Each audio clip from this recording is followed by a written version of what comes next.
Devil, my friend. Fashion. Things to wear.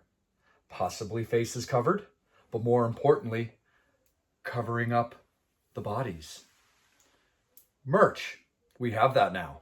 We are very, very excited to announce that Vampire and the Devil have partnered with our friends at Rockin' Horror Apparel. They are now taking care of the actual merch, the exclusive merch for the Vampire and Devil podcast, modeled by our very sexy devil right here. Oh, yeah. But we have all kinds of goodies to share with you. Got the hoodies, we got some shirts, we got some tanks coming up, we got some booty shorts, we got all the stuff you want to wear from the Vampire and Devil podcast, thanks to Rockin' Horror. Horns up, fangs out.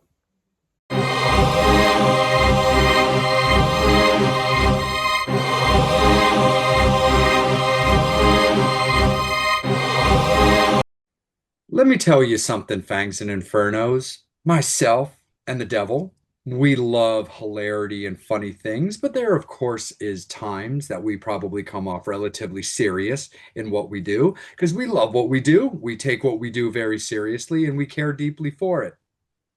But today's showdown is not going to be one of those times.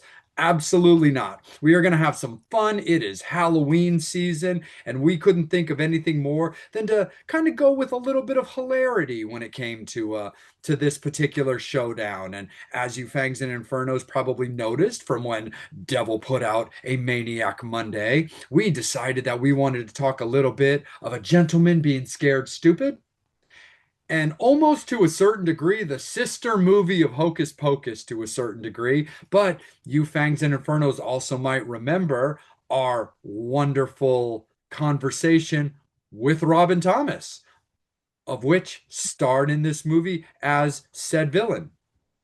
He is quite good at that as well. So we're going to take you to school, but not summer school, HalloweenTown High, as we are going to put Ernest Scare Stupid up against HalloweenTown. It's going to have a little bit of fun there. What do you think there, Devil, my friend? This is I think the Fangs and Infernos are going to get some fun out of this one.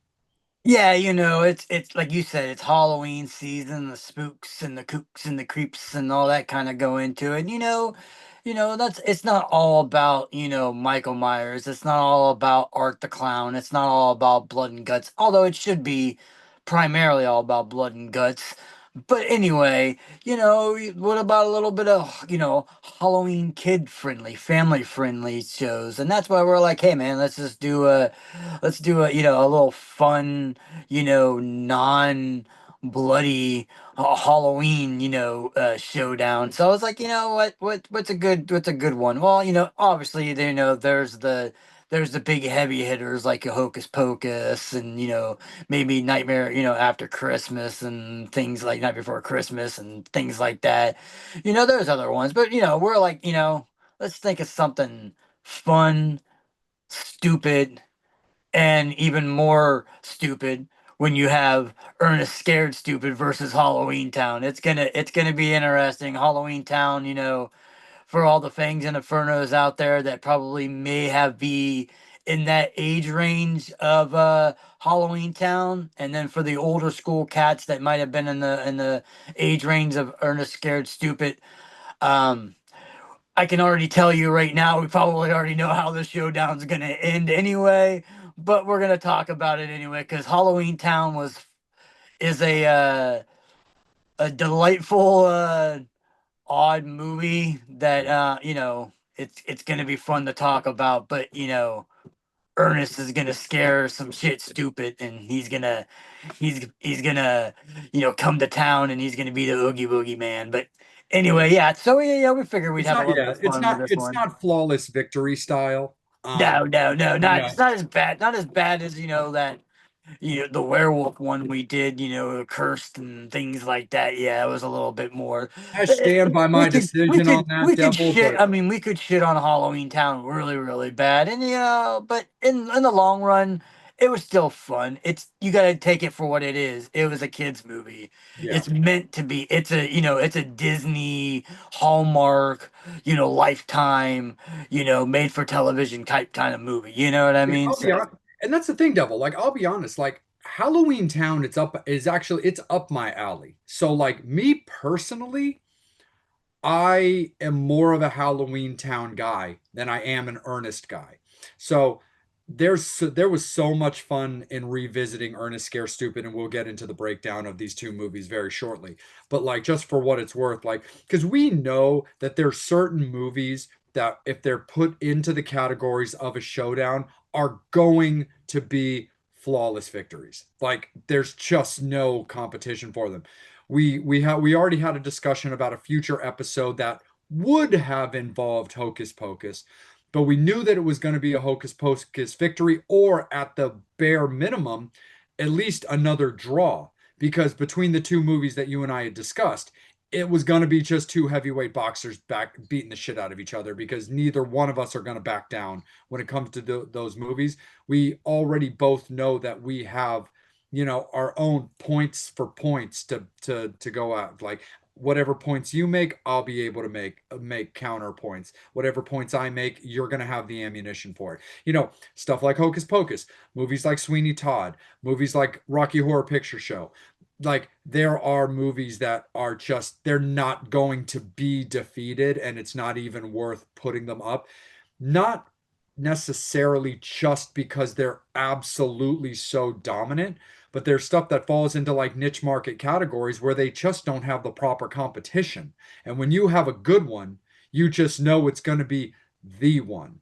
And it was great doing our Tim Burton episode where we got to talk about Sweeney Todd, because when we talked about things like musicals, that was kind of the direction I wanted to go. And there just isn't equal value for that, with the exception of early classics, and those aren't going to get taken out. So that's just kind of the way that it is. Because my thing with Jim Varney, who's great, he had such a legendary career, but like he's not my style.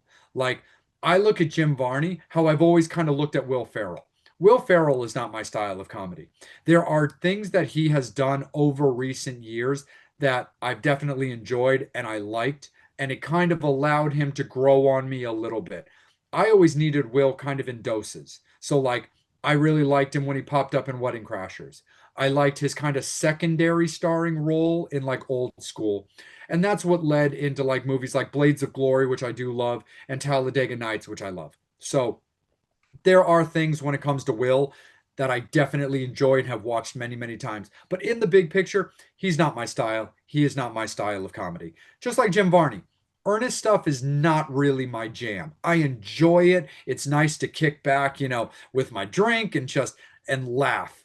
But like that's one thing. And while Halloween Time is exactly like described, delicate kids movie, Hallmark style. Again, you know, Hocus Pocus is practically one of my Halloween Bibles. So like it being in that stylistic range, it's a movie for me. It's a movie I'm still going to be able to look at and be like, this is childish.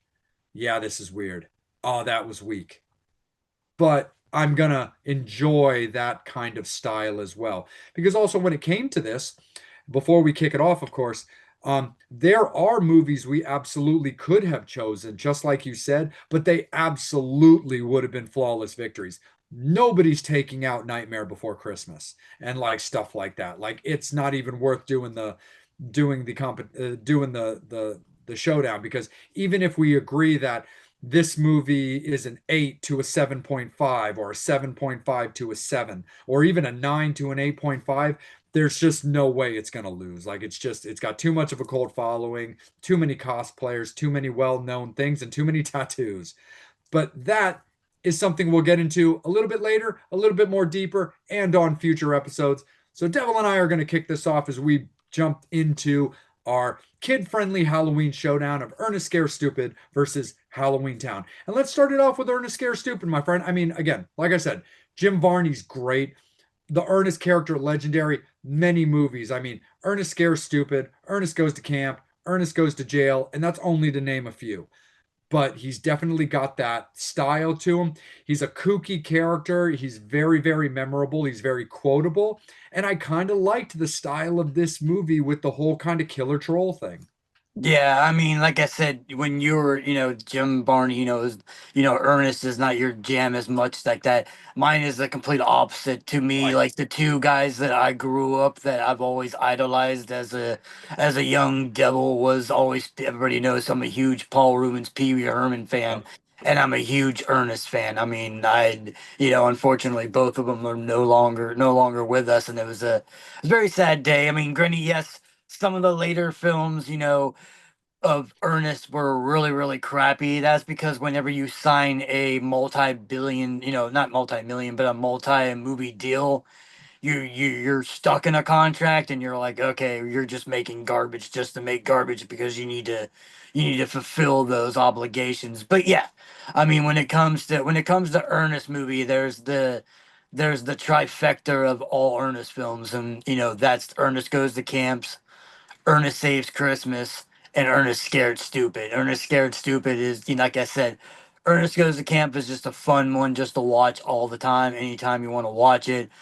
Every time Christmas comes around, Ernest Saves Christmas is one I always watch. And anytime around the spooky time, Halloween, I gotta watch Ernest Scared Stupid. And what's not to love about Ernest Scared Stupid? Let me just say, there's some hidden gems within this thing.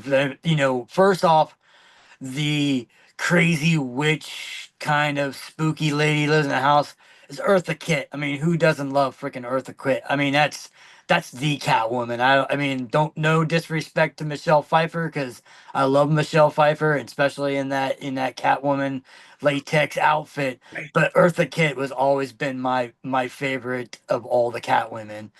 Oh yeah, And you were an Eartha person as opposed to like Meredith. I forget her last name. yeah, I was always an Eartha Kitt. I just love Eartha Kitt. I love her in that. I love her and what was the Eric the Viking where Oh, she Eric was, the yeah. Viking. So I've always been, I just because of it's mainly because of her voice. She has that distinctive like just voice that you could close your eyes and hear her voice and know who she is. She has that distinctive cool little voice.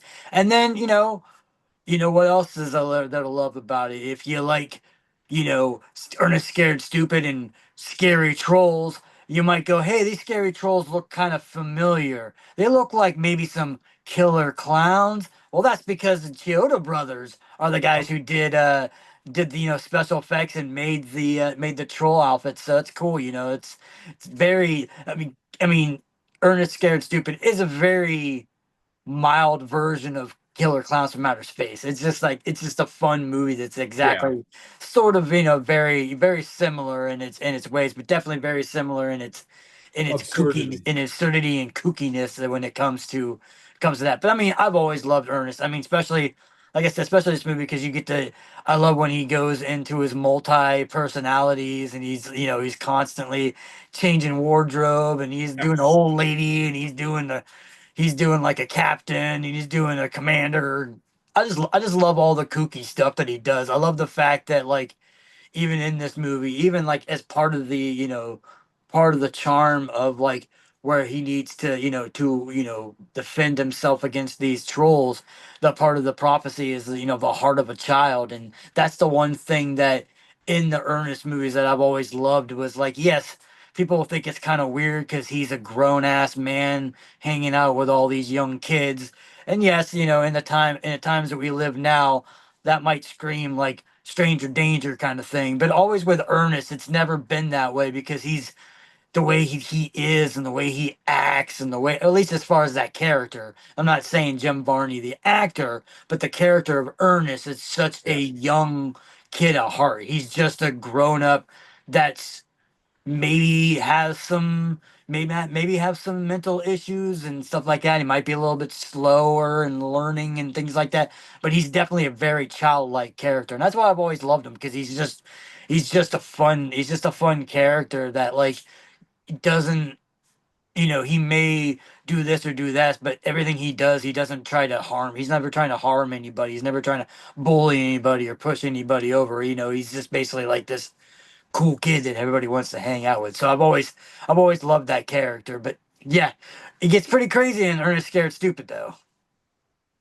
It absolutely does, Devil. I mean, for sure. I mean, it's got that traditional build up, of like, you just kind of like learning about things. You've got the Ernest, trying to be this like mechanical genius of like sanitation, and of course it's not going well, and the crazy mop machine is malfunctioning and getting him trapped in the dump truck, and the kids that the two main kids that he's like befriended kind of come to his rescue, but he's got his dog with him, he's got Rimshot with him, and then you've got where he's also kind of like the buffoon of the town as well, because the mayor doesn't take him seriously. The sheriff, like, he likes him, he protects him, but at the same time he's like, yeah, but Ernest, when I tell you to do shit, I need you to do it because these guys are coming for you.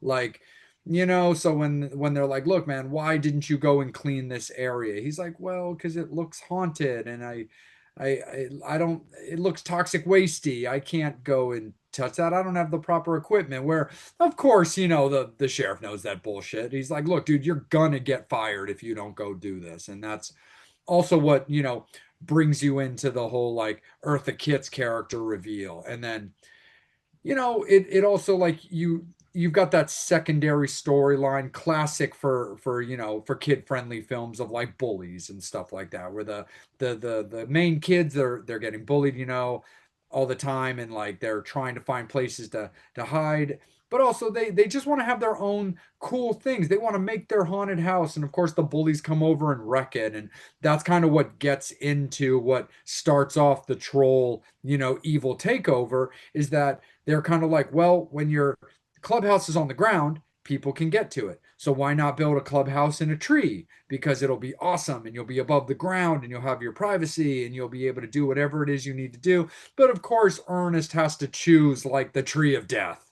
Like he has to choose the tree of woe to to put this tree house in. So like, the nails into it and freeing the spirits, and despite the fact that it's in the area of Eartha Kitt's character's land, and she tries to warn him, and she's like, now you don't know what you've done.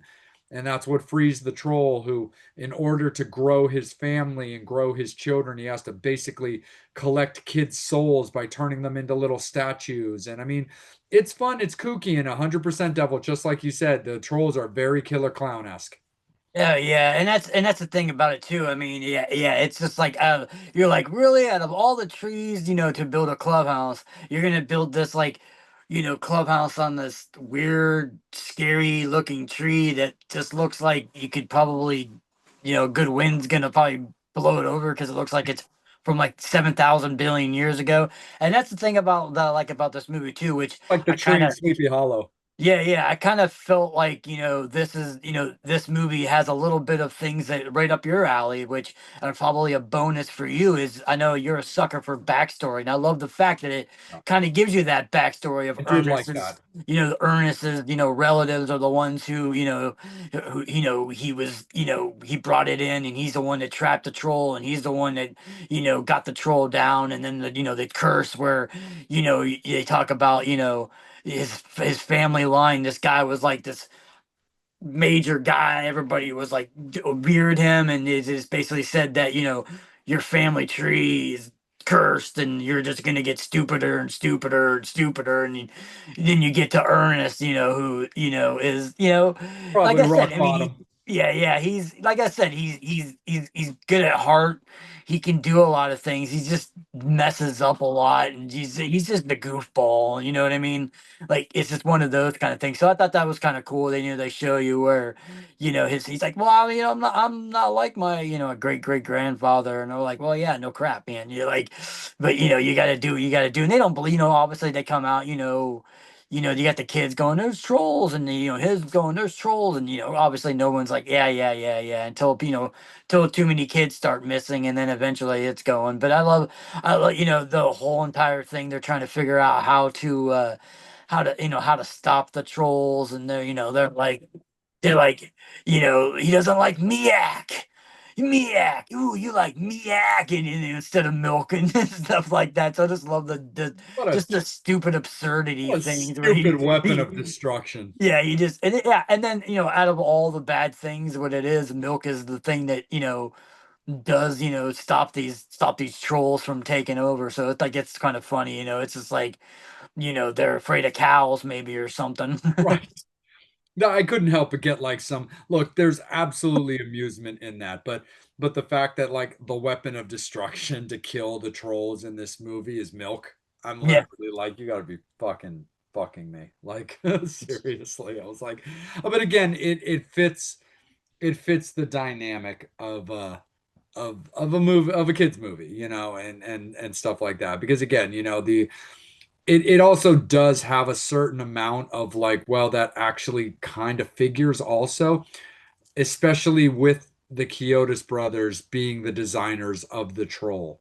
Because yeah, again, there it wasn't overly difficult to take out the killer clowns for any of our yeah, peeps that have seen that movie. It wasn't overly difficult to actually kill any of the killer clowns. So like yeah. there is a unique similarity between Oh Milk yeah. being the Even the way they go out, like the killer clowns, spinning around and kind of Yup. going into a pile. They kind of spin around and kind of go into a pile too. So it's definitely very similar. Like I said, you can definitely tell that they were, part of that, the special effects crew, just because, Yeah. it just was that. But yeah, I mean, I love the absurdity of some of them, like just like the killer clowns, you had the trolls with like weird things, and you had the big noses, and some of them were just like, running around the tree, and then all of a sudden he's like, and then getting them, and yeah, it was just the absurdity of like, when he got into the troll fight during the climax of the film. It was just like, oh my God, the adults are getting surrounded, and you're like, oh yeah, we got them all. And then they're the ones that are running around, and the young kids come in with their squirt guns and full of milk, and they're the ones who are saving the day, throwing like, you know, uh, you know, full of milk at them and things like that. I thought that was kind of cool too. No, absolutely. And I mean, and it was kind of fun, I liked the overall ending climax, Milk in any form is just taking out all the trolls left and right. And then, almost and the funny thing is it's almost like Super Shredder, like Ninja Turtles style, where like, the main troll gets to this like, not even dairy products can take me out. And then it's a fucking hug and a kiss from Ernest It's a mother's love. is what takes out the big troll. I'm just like, you got to be kidding me. That's I hilarious. mean, like I said, I mean, The heart of a child, man. Even with Killer Clowns, I mean, it was the cop's badge that took out this big, huge monster. He shattered the Popped his nose. nose. It's Yep. like, really, this big, huge, giant Killer Clown, and his little teeny, as big as he is, his badge is going to be like a minuscule little like thumbtack. So it's like a Right. thumbtack versus like Yokozuna. You know what I mean? It's like Seriously. he's not going to even notice it. So yeah, Yeah. it's just like this It is big, but a huge, flesh giant. wound. Yeah, you got this big huge troll, and how does he get taken down? Ernest gives him some loving and says, how much he thinks he's cute, and hugs him and gives him a big old sloppy, wet, gruesome, booger-filled kiss. Yeah. But then it also does, end with a little bit of the feels as well too, because Eartha Kitt's character, her family had been from back in those days had been, statuized, by the trolls and they were brought back to life, but they're also brought back to life, at the time that they were frozen. So Yeah. they brought back as children. She's, a 70-year-old lady now. And I couldn't help but get a chuckle out of the fact that they looked at Eartha Kitt and were like, "You're old." Yeah. It's just like, yeah, and she's just like, "Yep, we got a lot to talk about. Let's get you caught up to speed." But I mean, it's cool. It was fun. It's a good time, man, for sure. But Devil, how do you rate it, man? How do you look at Ernest Scare Stupid on the obituaries? I mean, like I said, for me, like I said, this is a staple of Halloween. When you look at like things that always have Halloween movies, like, especially kid-friendly Halloweens, like Freeform and things like that. There are specific movies that are always on there. You're gonna have, like you said, The Nightmare Before Christmas. You're gonna have that. You're gonna have Beetlejuice. You're gonna have, the Charlie Pump, Charlie and Charlie Chuck, but Charlie and the Great Pumpkin and things like that. With Charlie The Great Brown. Pumpkin, Yeah, Charlie Brown. Yeah, yeah, you're always gonna have those that are gonna be fall ones, and Ernest is definitely on that list of ones that people are gonna do it. Like I said, I mean, when it comes to the trifecta, is it? I mean, it's I don't know. It's kind of like I think I put that in the middle. I still think that Ernest goes to camp has always been my favorite, just because it's overall like that. Then Scared Stupid and Christmas one is always probably really in there. But yeah, I mean, for me, like I said. I rank it high just because I mean not only am I a huge Jim Varney fan, but I love the fact that the mayor in this movie is a guy that's always in a lot of his films. You got the two guys that were helping him out that were giving him the troll bait. Those are guys that are always in his movies because they were the ones who were making in Ernest Goes to Camper, making the dinners, and then eventually made the thing that shoot all the pie. So like, there's a lot of like actors that are in Ernest movies that you're gonna get those, similar characters and a lot of it. So I love Kind of seeing. that Adam Sandler Yeah, effect. yeah, yeah, type where you always have those guys who are going to be in those movies. So I mean, I love, like I said, to me, like I said, I've always been a huge fan of this movie. I think it's fun. And, I mean, yeah, I mean, is it stupid? Yes, I mean, it's stupid's in the name of it. I mean, it's Ernest Scared Stupid. Like I said, I mean, when it comes down to the later Ernest films, yeah, I mean, those are most of the. I mean, I think after Ernest goes to jail. The rest of them, you might as well just skip. They're just horrible. He goes to Africa. He goes to school. He goes to Disneyland or wherever else he decides to go to. I don't know. But anyway, yeah, He goes to the restroom. yeah, he goes to the shitter because that's pretty much where those movies belong. But yeah, anyway, like I said, when it comes to those three are the ones you want to watch. Like I said, Ernest Goes to Jail is interesting and fun, but that's about where it ends. So for me, I've always been a huge fan of this. Like I said, so for me, I'm always gonna rate it high. So for me, I gotta give it an 8.0 on Ernest Scared Stupid.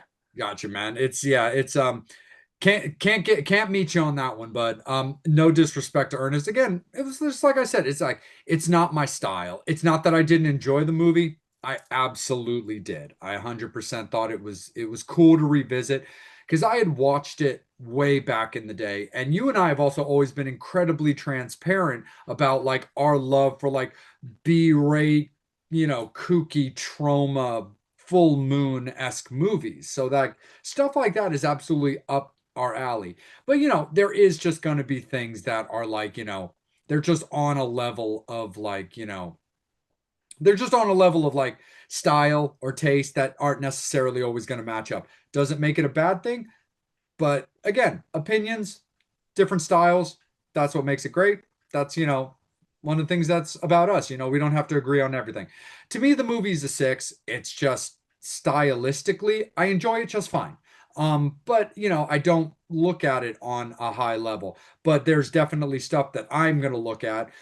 HalloweenTown is not going to be one of them, by the way, but there are definitely movies that we've talked about before where I was like, hey, like I care about this movie and I care about these characters. That's why I look at it that way. So I absolutely understand and definitely match your enthusiasm and respect your enthusiasm, I should say, for an eight. But it's a six for me. So what do you think out of seven currently for the current ranking, like between the two? Are you down? Yeah, yeah, that's a pretty good one for Ernest. Right on, man. So that's the way it's going to be right now. Fangs and Infernos for Ernest Scare Stupid. We're going to put that right now on the obituaries at a seven, and we're going to move ourselves into Halloween Town. So when it comes to Halloween Town, again, stylistically, if you're a Hocus Pocus person, you're going to enjoy Halloween Town.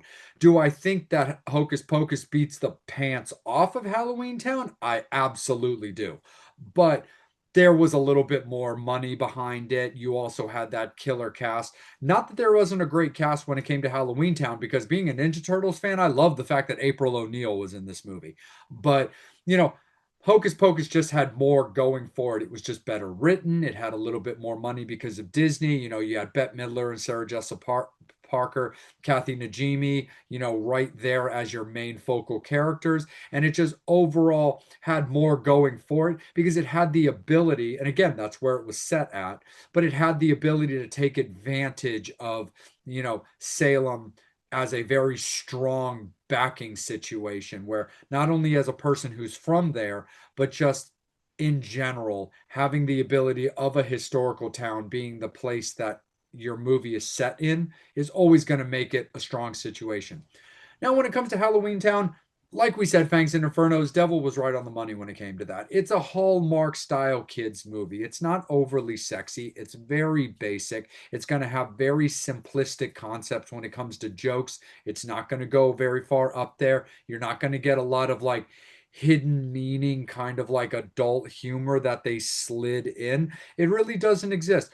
Overall, I really do like the concept of the movie and I enjoy it just fine. It's got, the basic characters of, this family who the mother is trying to keep the family, as a normal, using Harry Potter as an example, because it's a little bit apropos here, is that the mom's trying to keep the family as muggles, basically, trying to just kind of keep them as just common folk. You've got grandma, who's a full on witch, who's like, no, my grandbabies need to know about their heritage. They have powers that you're not letting them understand and that you're not letting them learn about. And it's kind of that like, spend time with grandma so she can show you the way and teach you about all the fun things that mom doesn't want you to know about. So a very, very simplistic concept.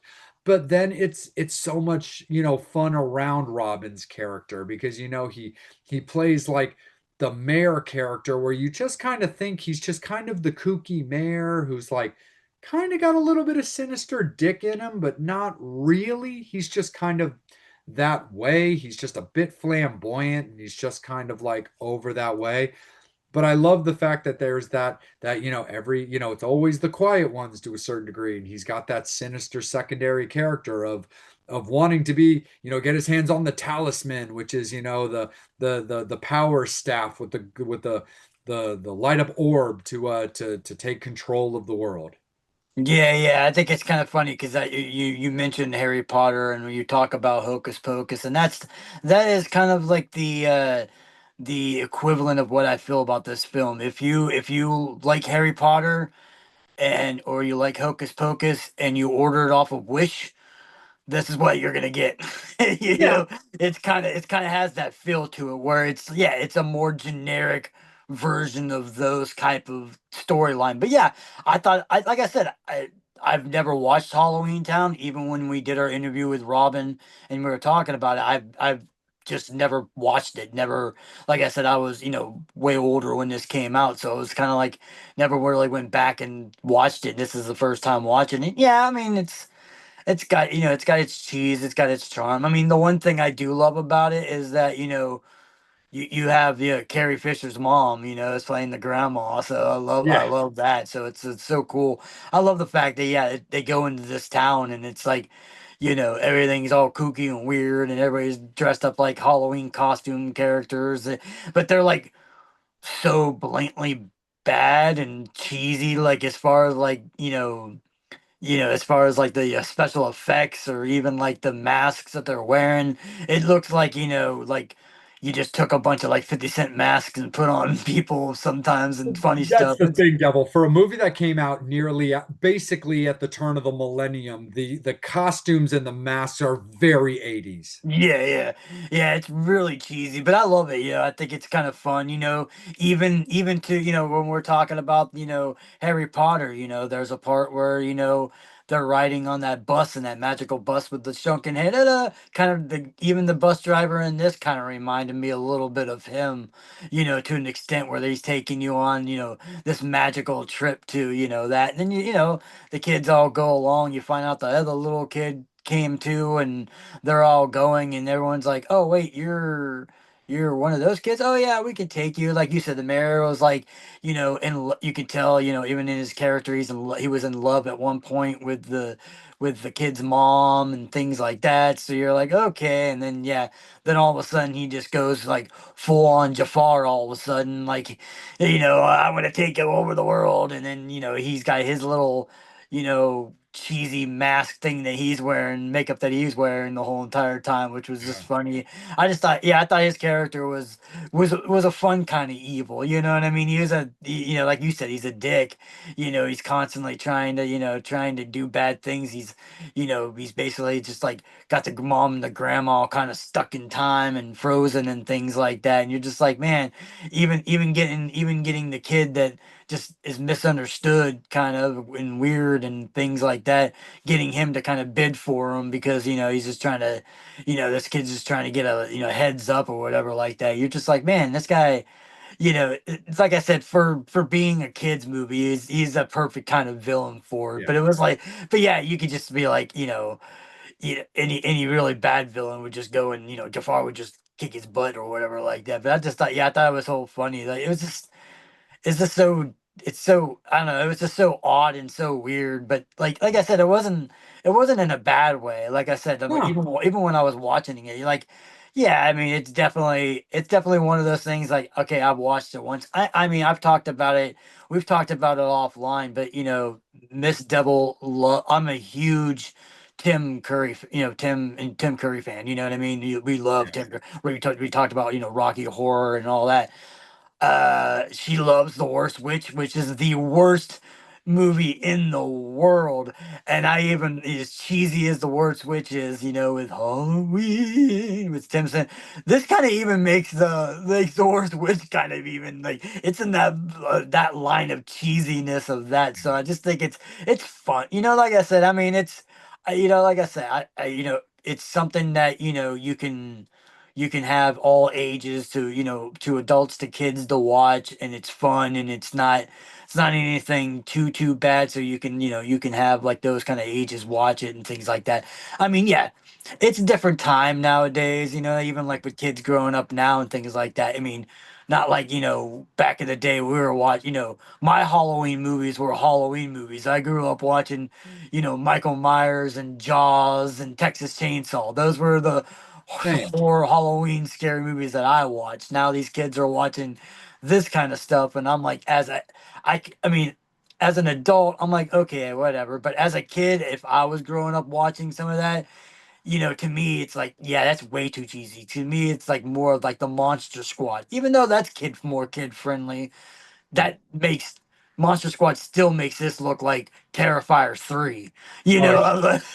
so it's like so it's just funny to see like that, because when this came out, like you said, in the 2000s, so when that was coming out and things like that, and it was cool, like I said, Well, 1998. yeah, well, yeah, like towards the end of '90s, the early 2000s, but it was pretty cool. Like you said, even there's still a love for this franchise because, like you said, we did that interview with Robin Thomas, and they had the Halloween Town, they had the main girl and the boy that was there.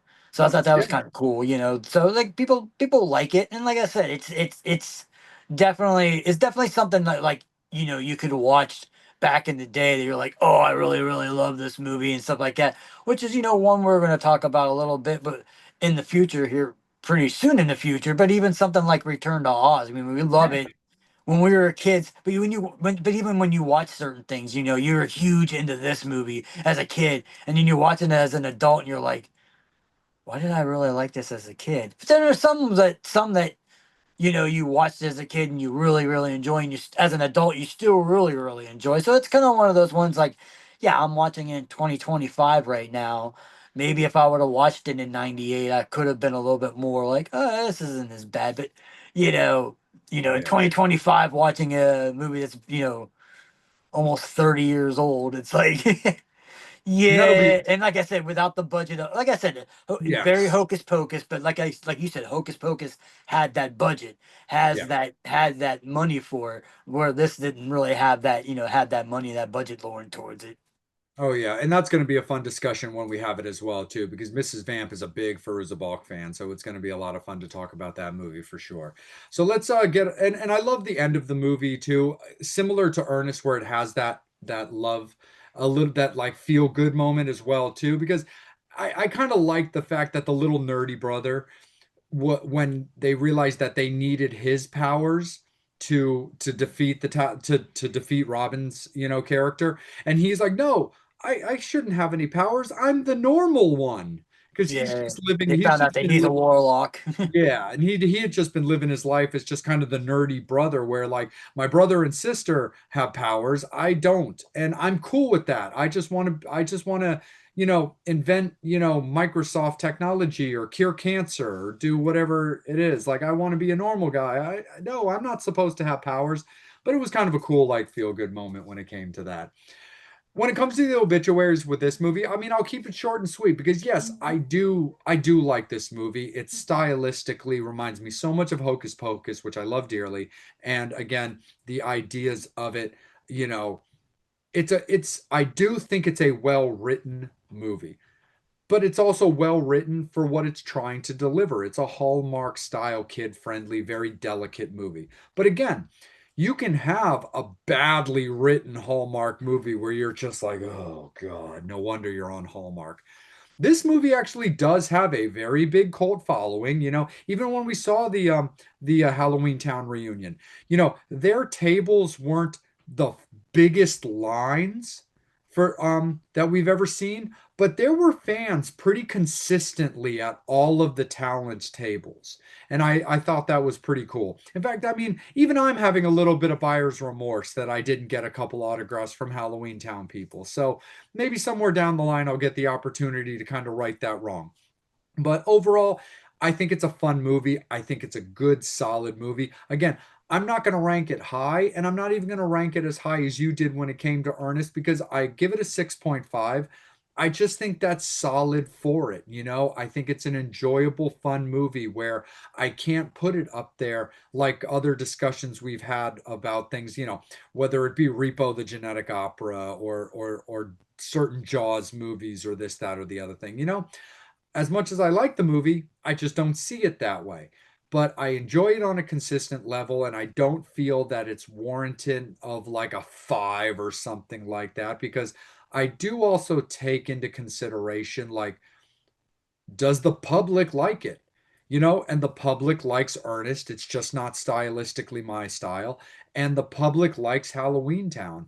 But based off the simplicity of it and the fact you're not going to get much in the way of, big special effects and amazing monster makeup, I see it as a 6.5, I think that's solid. I think that's proper for it.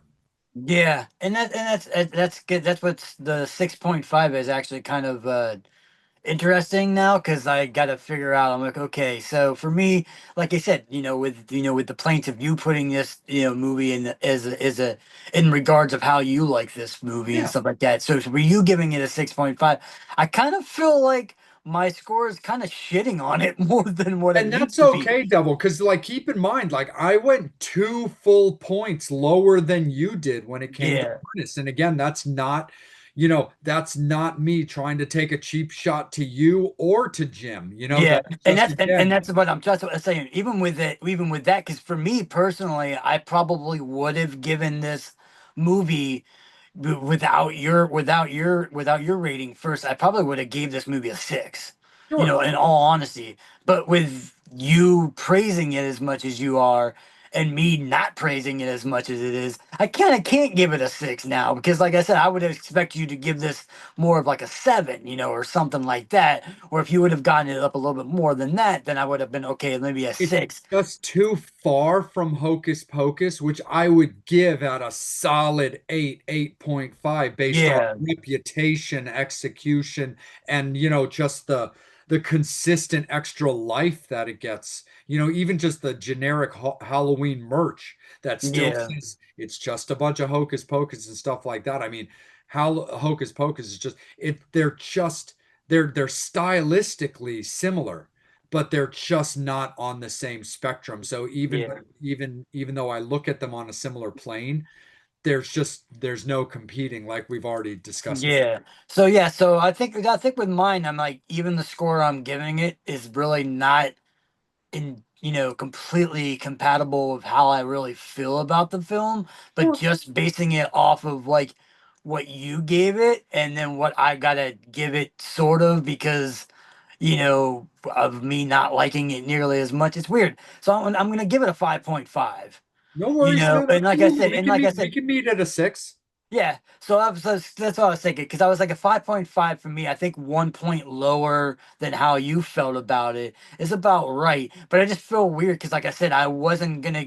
I don't think in the realm of other films that we have given that low of a score. I don't feel like this movie deserves that 5.5 to me. Where other movies where I've given maybe a 5 or lower, I've kind of like shit on them and didn't really.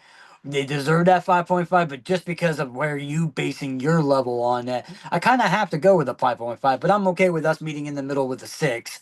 I mean, Yeah, I think that's good. Like I said, I was kind of expecting it. I mean, I wasn't expecting it to be an 8, or anything higher like that, because I know like if if this movie's an 8, then Hocus Pocus is a 15 out of 10 then or yeah, something like that. Then so yeah, I understand that, but yeah, it kind of took me off guard a little bit. I'm like, I feel kind of bad giving it a 5.5 because a 5.5 is really low for not as bad as I think of this movie, but I have to be a little bit lower than you yeah, because I don't have the same feeling on this movie as you did. So yeah. yeah. And again, So it's that's why I said I was like my 5.5 is not shitting on it. It's just that no, I and have it's to go a not. step lower than yours Yeah, just because of I don't have the feeling of this film as much as you care about it. So I yeah. mean that's why I said that's the only reason why I went a little bit lower. Like I said, it's not yeah, it just feels weird because like some of the other movies I've given 5, which it could have even been Curse could have been a 5 or something like that to me or something like at one point. I don't even remember what I gave it, but I don't I even don't feel remember like what this we movie gave it, is but as bad. we were mean to it, but I don't remember what we gave it offhand either. Yeah. But I know we were mean to it. Yeah. So Yeah, that's what I but it, said. So that but it, 5.5 is not me trying to be mean to it. yeah. And again, it's also like just as an outside watcher, some things I do kind of take into scores are how I watch other people's reaction to it. And that's one of the reasons why I'm like outside of you, Devil, I don't know any other real Ernest fans. So that's the other reason why too my score in comparison is tough on Ernest. But that's because unfortunately, while I know that Jim had a massive following, it's not it's not put out there like, other people that have a solid following that's in like a comedy aspect. So that that's kind of unfortunate, as opposed to somebody like Paul Rubens. Like, you see Paul Rubin characters at cons and hear about him and all that kind of stuff. So that's kind of the thing. So nah, man, it's all good. I'm not mad at you. And that's the thing. It's like, maybe in the future, if and when there's a mini vamp and a mini devil, they might really like that movie. Halloween Town's going to be very safe. It's going to have those monstery aspects, but it would be safe to show them. And again, like, as much as I've known that movie and been familiar with it, and I do not watch it on the regular by any means. Even my kid-friendly Halloween normalities are still, Nightmare Before Christmas, Charlie Brown and the Great Pumpkin, things like that. Halloween Paranormal and Paranorman, yeah. Frankenweenie, like Yep. all that kind of stuff. So like it's and it I probably at some point do watch it, but I don't think I even necessarily watch it every year. At best, I definitely see it every other year. I mean, I definitely have seen it on a normal enough basis, Yeah. but not on a regular basis. Yeah, with But me with Ernest, I literally watched all the Ernest films. At least, I no, mean, Ernest Goes to Camp, I probably watch a little bit more, but like I yeah, said, the Ernest Gets Scared Stupid is every Halloween, and Ernest Saves Christmas is every Christmas. I absolutely. literally I watch those at least. If I may watch them more times in a year, but at least once during those seasons, I have to watch those Ernest films.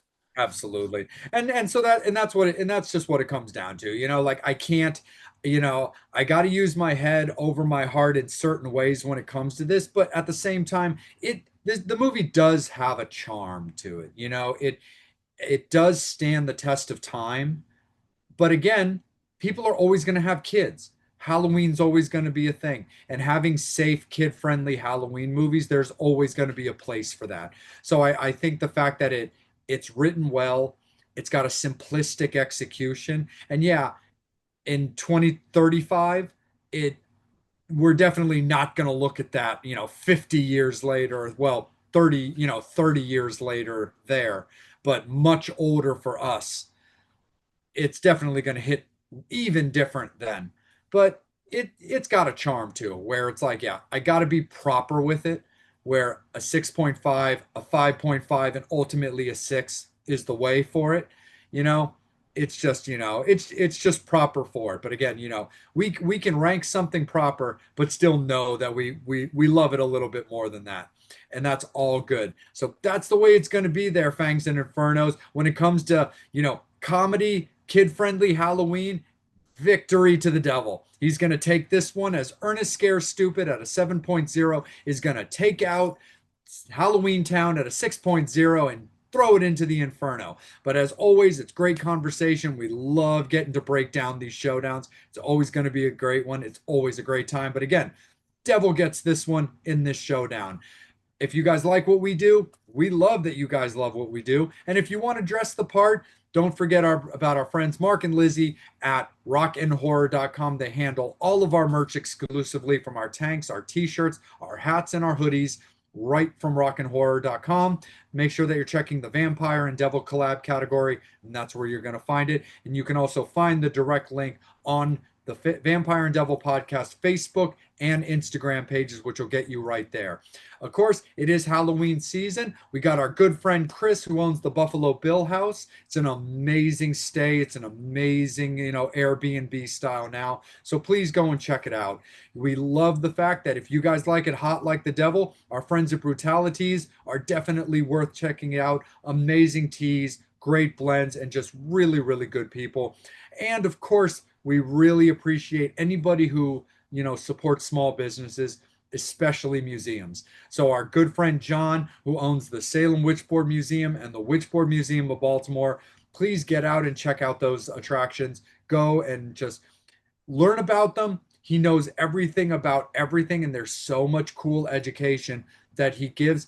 And bottom line is, he's a music guy, he's a fun guy, and he's a great guy. So, John Kozik, we always love you, brother. We appreciate you, and we can't wait to see you again soon whenever we're able to. So, thank you so much, Fangs and Infernos. We will see you soon enough for another great showdown. Again, Devil takes this one as Ernest Scares Stupid takes out HalloweenTown. Horns up. Fangs out. Devil, my friend, I think we should have a little quick conversation about everybody's respectful celestial abodes, where it be my little coffin where I lay my head at night, or at times that you feel that you just want to go back down to make sure that hell's not getting out of whack while you are away. Let's talk about it. Vampire and Devil's newest partnership in Twisted Vines, our dear friends Chris and Sarah and Cadaver. Oh yeah, you like scary stuff, you like horror decor, come and check out Twisted Vines. They make all the kind of cool shit, all for your house, all kinds of scary shit. They love it. You like to bring back the horror, you want to scare your neighbors, you want to conjure up a friend to talk to, you want to conjure up somebody bad, you want to do some bad stuff to them, you go to Twisted Vines and get some of their merch. Absolutely, for sure. Everything is completely handmade by them. So if you need a little friend, maybe a round set abode, maybe you want to conduct a little evil towards a friend that was a friend, maybe no longer a friend. They have voodoo dolls they can do for you to allow for such activities. But you know how much we love our Ouija boards, my friend, and they make all of those by hand. They took care of your beloved vampire with a nice Nosferatu board, but the devil, he happens to be a Munsters fan. And not only do they do boards as traditional rectangles, but they can put a little bit of coffin flair in them. Oh yeah, look at that coffin shape Munster board. Yeah, you wanna conjure up Mr. Herman? You wanna ask him how Pet Cemetery was? You can do it on this board. Oh yeah. Absolutely, my friend. So again, thank you so much to Twisted Vines for partnering with the Vampire and Devil podcast, and make sure that you, Fangs and Infernos, are checking them out on their Facebook page, on their Instagram pages, and making sure that you are checking them out as they move around the country, showing their craft off at all of the various horror cons and oddities expos that they love to do. So absolutely, my friend, of course, man, horns up, fangs out for our friends at Twisted Vines. Oh yeah. Devil, my friend, Oh yeah.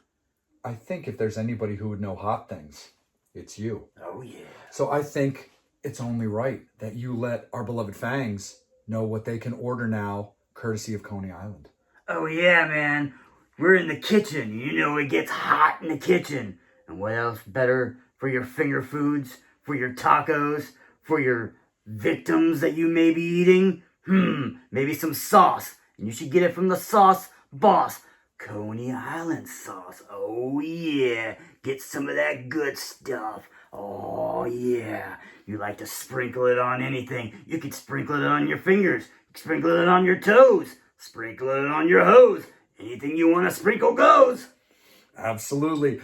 We have partnered with Coney Island Saucery. Aaron is fantastic. We really appreciate all the love he's given to the show, and we're very, very pleased and honored to be a part of him. So he's got 4 sauces out of various heat levels to enjoy on all your various foods, but also for anybody who is already following his socials, our socials, or is about to be, newly announced partnership with Slayer. Slayer, oh yeah. Coney Island burning to fire. Oh yeah, Coney Island Saucery does have a Slayer brand hot sauce coming out very, very soon. And so make sure that you check that out for all your various levels of spice. This is Vampire and the Devil, Coney Island Saucery. Horns up, fangs out.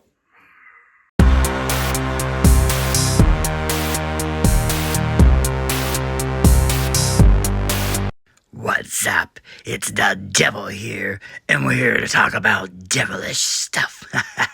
We're gonna talk about devils in movies, and this time we're gonna talk about The Conjuring. The devil made me do it. Oh, did I really? Did I make you do it? Anyway, do you like the Conjuring movies? Oh yeah, Ed and Lorraine Warren. They like the devil stuff. They like paranormal activity and all crazy stuff like that. It was a cool movie. Yeah, it had a little bit of drama. It had a little bit of court. It had the devil making the devil do devilish things. Picking on little kids, picking on everybody. You know the devil doesn't discriminate. We hate you all.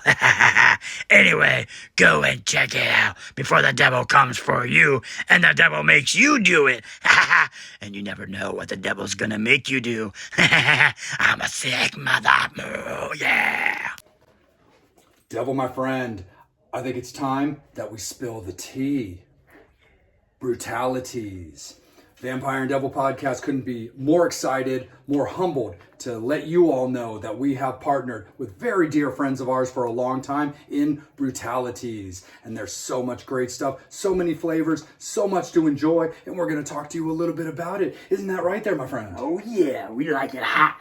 Of course the Inferno likes it hot. Do you like the hot tea? Well, you might as well get some brutality. Yeah, horror movies, puns, rock and roll, brutality's got it all.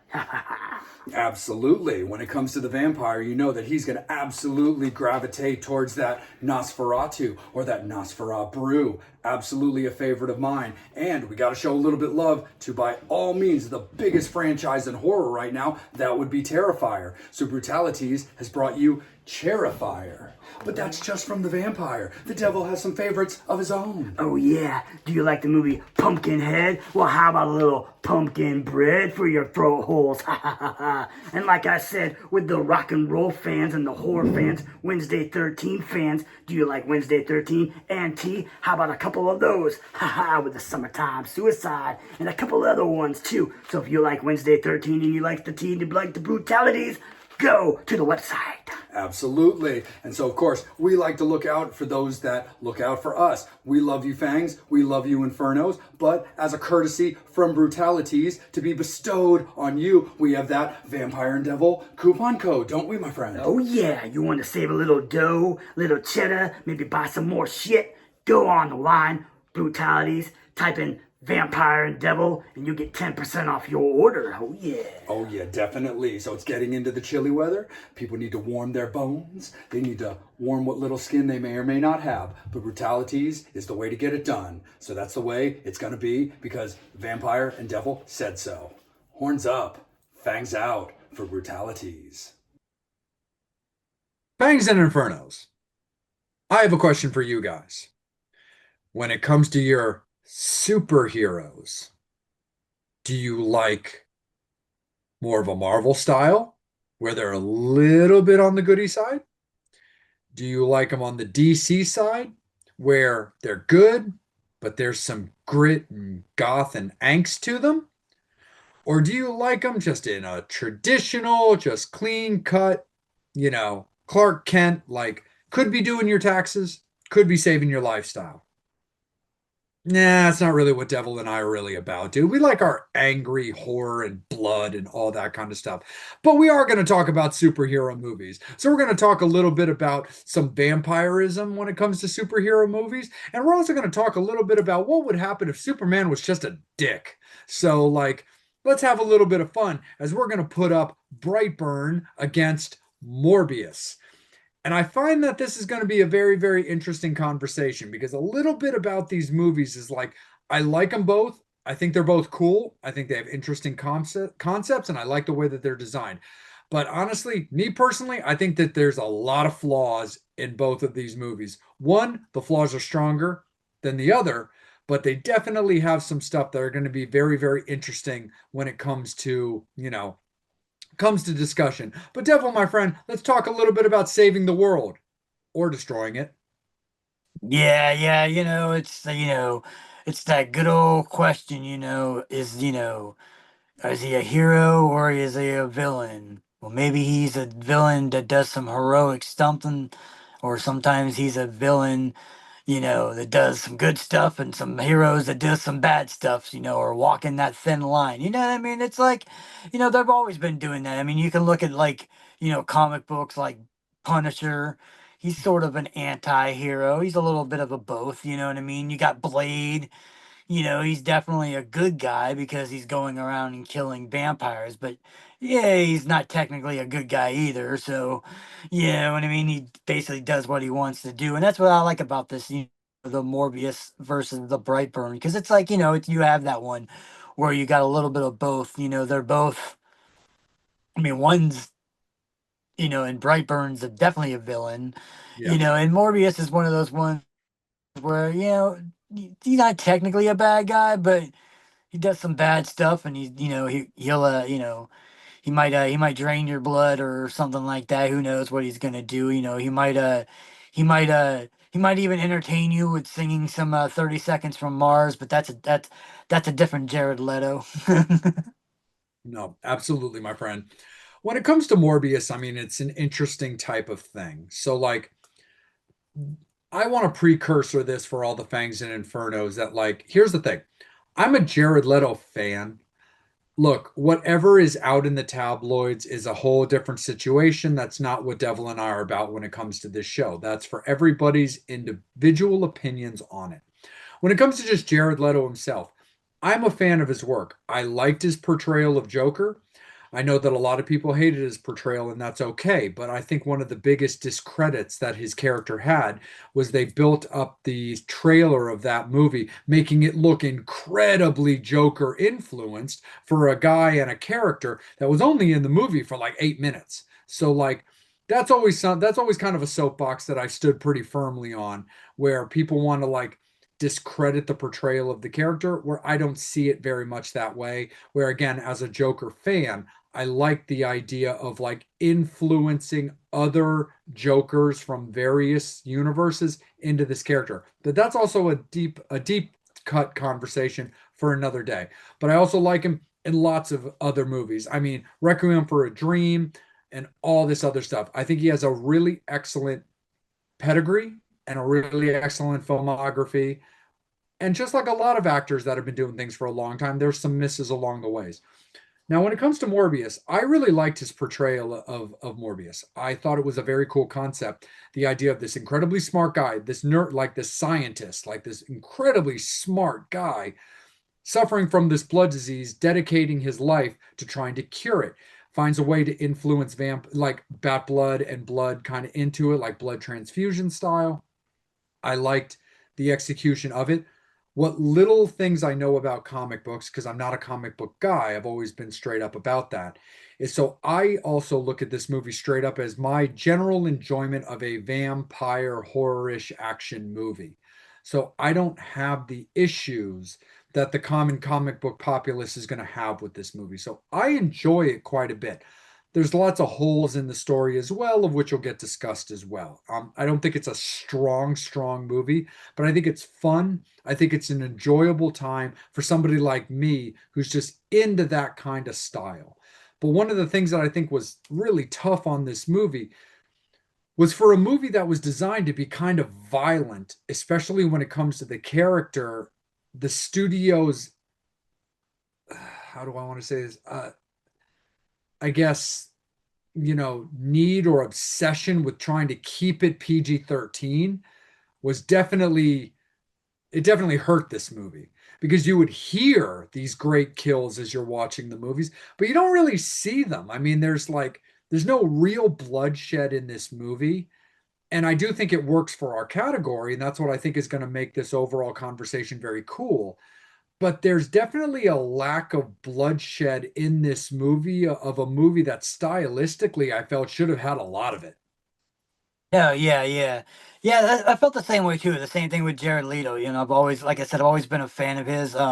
Even whenever I saw him, and like you said, I'm a huge Requiem for a Dream fan. I didn't even know, like I said, because that stylistic of music, I didn't even know that he was the front man from 30 Days to Mars and stuff like that. So that guy was kind of cool that he's doing that. But I've always liked him. I mean, like I said, my whole beef with his Joker is not really him. I didn't have a problem with him doing it.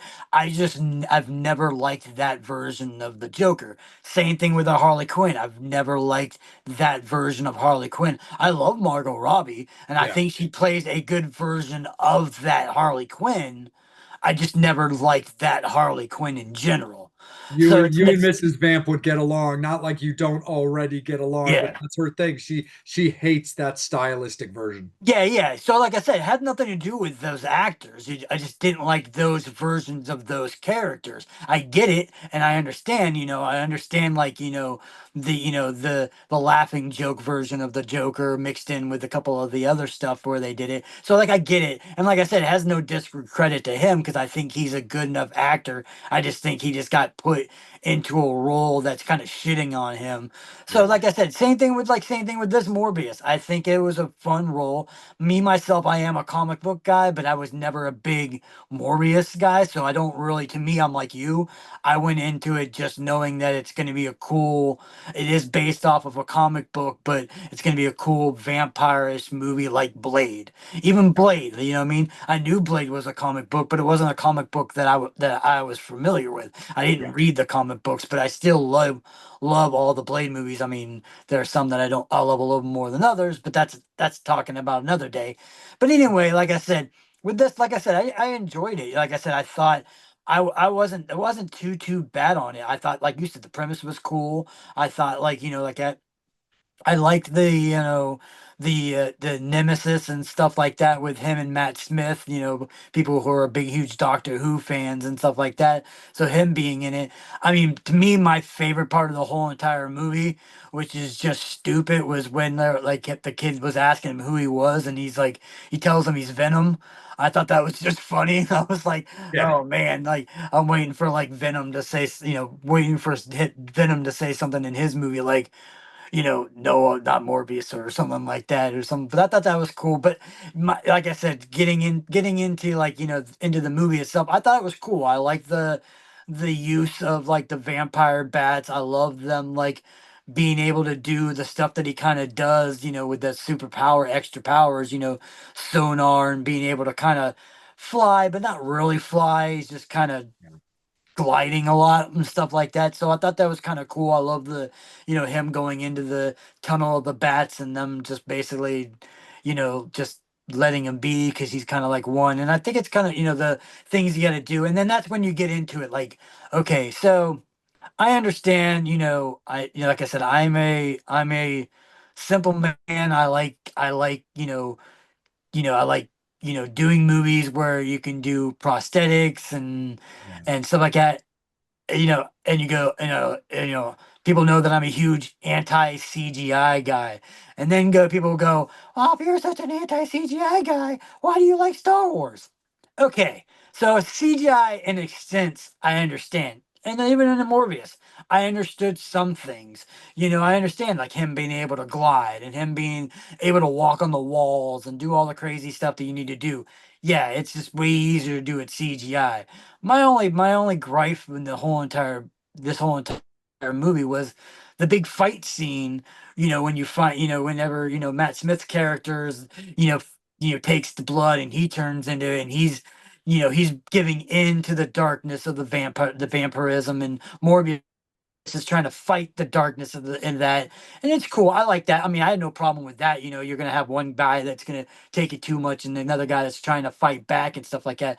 And you gotta have you gotta have an arch enemy, and you gotta have a nemesis in the film. So I get all that, but like the main draw fight, they're having a 20-30 minute fight, and it's literally a video game.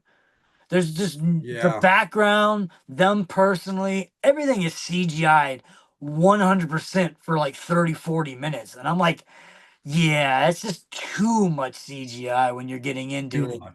And it's just, Because that was you don't even really see a lot of strikes, Devil. Like it's yeah, like you hear it off screen, and then they kind of like, you know what? It's kind of like those it reminded me a lot of those like old school like Looney Tunes cartoons where like two people are fighting in a cloud of dust, and then they kind of like yank somebody else into it and stuff. yeah. Yeah, so I mean, that was like my biggest, I mean, there were other things that I didn't really like about it, but that was my main gripe about it. It's like I get it. You have these two guys that can do crazy shit, but I would have liked them to just, maybe do a couple of that, but then have a battle where they're fighting each other more, punching and kicking, or maybe doing something where you can have like real people. It was like I said, it kind of was just offsetting. I'm like, am I Yeah. playing a video game all of a sudden right now? It's like, what the hell's going on? And like I said, other than that, like I said, I mean, I know the movie got like, hardcore shit on. Yeah. People like, went to the theaters. And like I said, I mean, granted, from what I know from the comic books, they just completely like Yeah. screw way over. Like everything is like, I mean, other than the fact that his name is Morbius and he uses vampire bats, and it's basically almost completely different story, I've heard. So I mean, I get like that's part of it, people grinding. But like I said, with me and you, I'm just looking at it as an entertaining film and just watching it. Like I said, I don't think it is as bad as the critics and all the other people. I'm not saying that it's great. It's not the best movie in the world. Like I said, particularly when it comes to vampire movies, like I said, especially vampire movies that have to do with comic books. I mean, nothing's gonna be Blade. I mean, Blade is just Yeah. the do all. Like I said, yeah, Blade 3 may have not been the best or whatever, but Blade 1 and Blade 2 were always solid. So Solid. so to me, like I said, I mean, when it comes to it, like I said, and I like I said, I like the characters and things like that. I liked Matt Smith's character. I like the fact that their backstory of them two kids that are growing up with the blood diseases and things like that. And Matt Smith's character happens to be like ends up growing up to be a multi-gazillionaire, and he's basically the one that's funding, Morbius to be able to do this and things like that. I think that was cool. I like the intro of the him finding the cave, and these people are all like, uh yeah, no, you want us to land here? No, no. And he's like, here, take the money and run. I don't care, or whatever. And I thought that was kind of cool and stuff like that. But yeah, I mean, I like all that kind of stuff. I like the the little things that go throughout the movie and stuff like that. I just think that like it definitely could have been polished a little bit more. And like I said, I think they could have taken out a lot of that CGI fight, especially the CGI in the big huge battle the whole entire time. Now, like I said, I mean, being that like okay, maybe you go oh CGI. Yeah, if you had like Red Hulk versus Green Hulk in a fight. Well, yeah, of course you're going to have those two beasts. They're two CGI characters to begin with anyway. Or Yeah. Morbius, you can see him in the movie where where he's transforming. He's easier to do a guy in makeup and stuff like that and have, do that kind of stuff and just have some fighting and things like that. Yeah, when they fly up in the air, maybe a little bit of CGI or maybe like some, rope training and things like Yeah. that. But yeah, I just think it was just too, like I said, it was too, and it wasn't even bad that it was like too much CGI. It was just CGI that was too video game looking. It just looked like a video game. For sure. It like a lot of like moving around. It's like, it's a Bats version of, if any of our Fangs and Infernos, which I'm sure they are familiar with, like X-Men when they brought in what is it? Nightcrawler, I believe his name. Nightcrawler, yeah. Yeah, the blue guy. Yeah, Um, yeah, yeah, where, yeah. the He puff of could smoke, the puff of smoke to go somewhere else. Like yeah. it worked for certain parts of that with the bats and the purple mist kind of a thing. But yeah, definitely agree with you, Devil. It's incredibly like just overplayed when it came to that. But again, I enjoy the movie as a whole. My only other thing, one of my other gripes when it comes to this movie, though, and it's actually a very similar gripe that I have to Brightburn that I'll address when it comes to that time as well, is like the movie felt very cramped. And I really felt like, and the crazy thing about it is, for this being a part of like the Marvel universe, like the comic book world, those movies, and I think everybody can agree, are notorious for just being long movies. Like maybe not Lord of the Rings level, but, or maybe not Harry Potter, but pretty close. I mean, when you look at a lot of these movies, whether it be like Venom or Spider-Man or Avengers, like they're long movies. Yeah, at least 2 hours. They're Yeah. easily 2 to 220.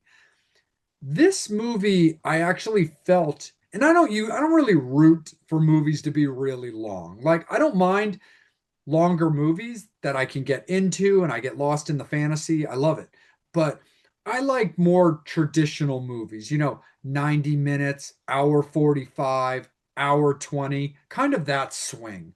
So like, but this movie actually felt like not being longer seemed like kind of a detriment to it, because you didn't get a lot of opportunity to let things marinate. There were like stories they were telling you and things that happened, and like things that were part of what they needed you to understand. I don't want to say so much as they glazed over it, but for the lack of a better term, they kind of glazed over it. They really didn't give a lot of opportunity for certain things to marinate, where like you couldn't get attached to certain characters or necessarily get a firm grip understanding on why they were going this direction. So both of these movies, but also for sure when it came to Morbius, I felt like the fact that they worked so hard to keep it a PG-13 movie, but also an hour and a half, was actually detrimental to this movie's success, because you didn't get the opportunity to learn things about it. It was over by the time that you're like, oh, well, we just dedicated, if you go by the whole 30, 60, 90 thing, it's like, damn, you dedicated pretty much a third of the entire movie to the big fight scene that was heavily CGI'd. And you only had so much opportunity to even learn about where his mental state was, why he's doing this, and what he felt he could even accomplish by suddenly becoming this like beast. So it was very, very bizarre when it came to that. But again, man, overall, I like it just fine as a movie. I think it's cool. I think it's solid. I'm not mad at it in any way. I don't put it in my DVD player on that kind of regularity, but every now and then it does strike my fancy and I like it just fine. And while I'm sure there's plenty of people out there like, oh my God, I cannot believe you liked that movie, I'm like, well, yeah, but I appreciate you, Fangs. I appreciate you, Infernos.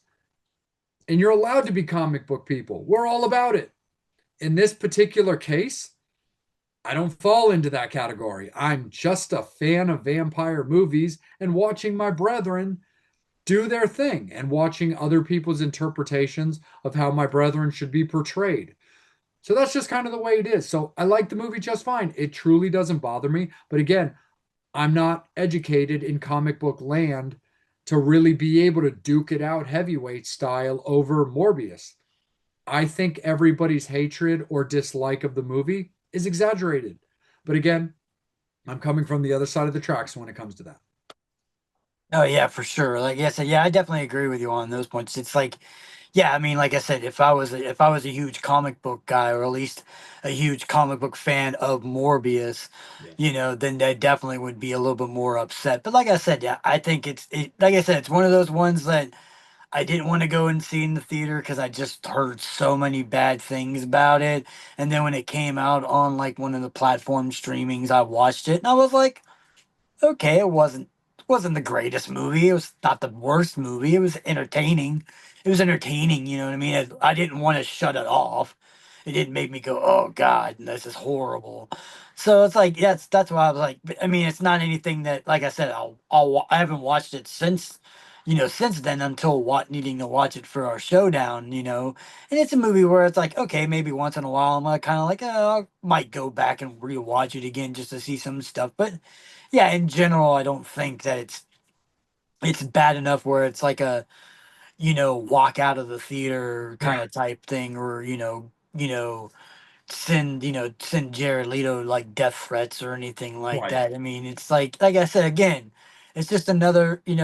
I put it in the with the people who don't like it.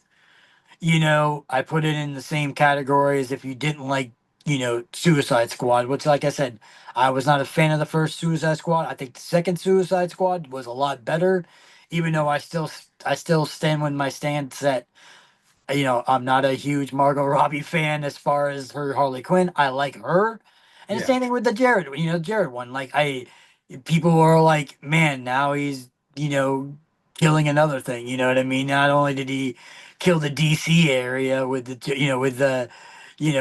with the Joker, and now he's killing Marvel with Morbius. And I'm like, I mean, is it Jared? Maybe. I personally don't think it's him. I think a lot of it has to do with the writing and the directing and the editing of these films. got to Especially remember like he's especially like you cast. said, especially like you said with the Joker one. You mean with the Suicide Squad. It definitely was trailered, edited heavily that it was going to be a Joker and Harley Quinn film. Yeah, And then Joker's, like you said, he's in it for like a couple minutes. So it was kind of like, okay. So yeah, like I said, and it's not like it was his choice. I'm pretty sure Jared Leto would be like, "Fuck, what the hell happened? I thought I was the lead in this film." And then all right. of a sudden, like after he sees it edited, so like I said, yeah, I mean, maybe it's Jared, but to me, I don't really think it's him. I still think that he's a good actor. I like the other movies. Yes, were there movies that he was in I didn't think were super great? Yeah, but I mean that's everybody. I mean, like I said, even the even my favorite actors, like we said before in a previous one, I'm a huge Tim Curry fan.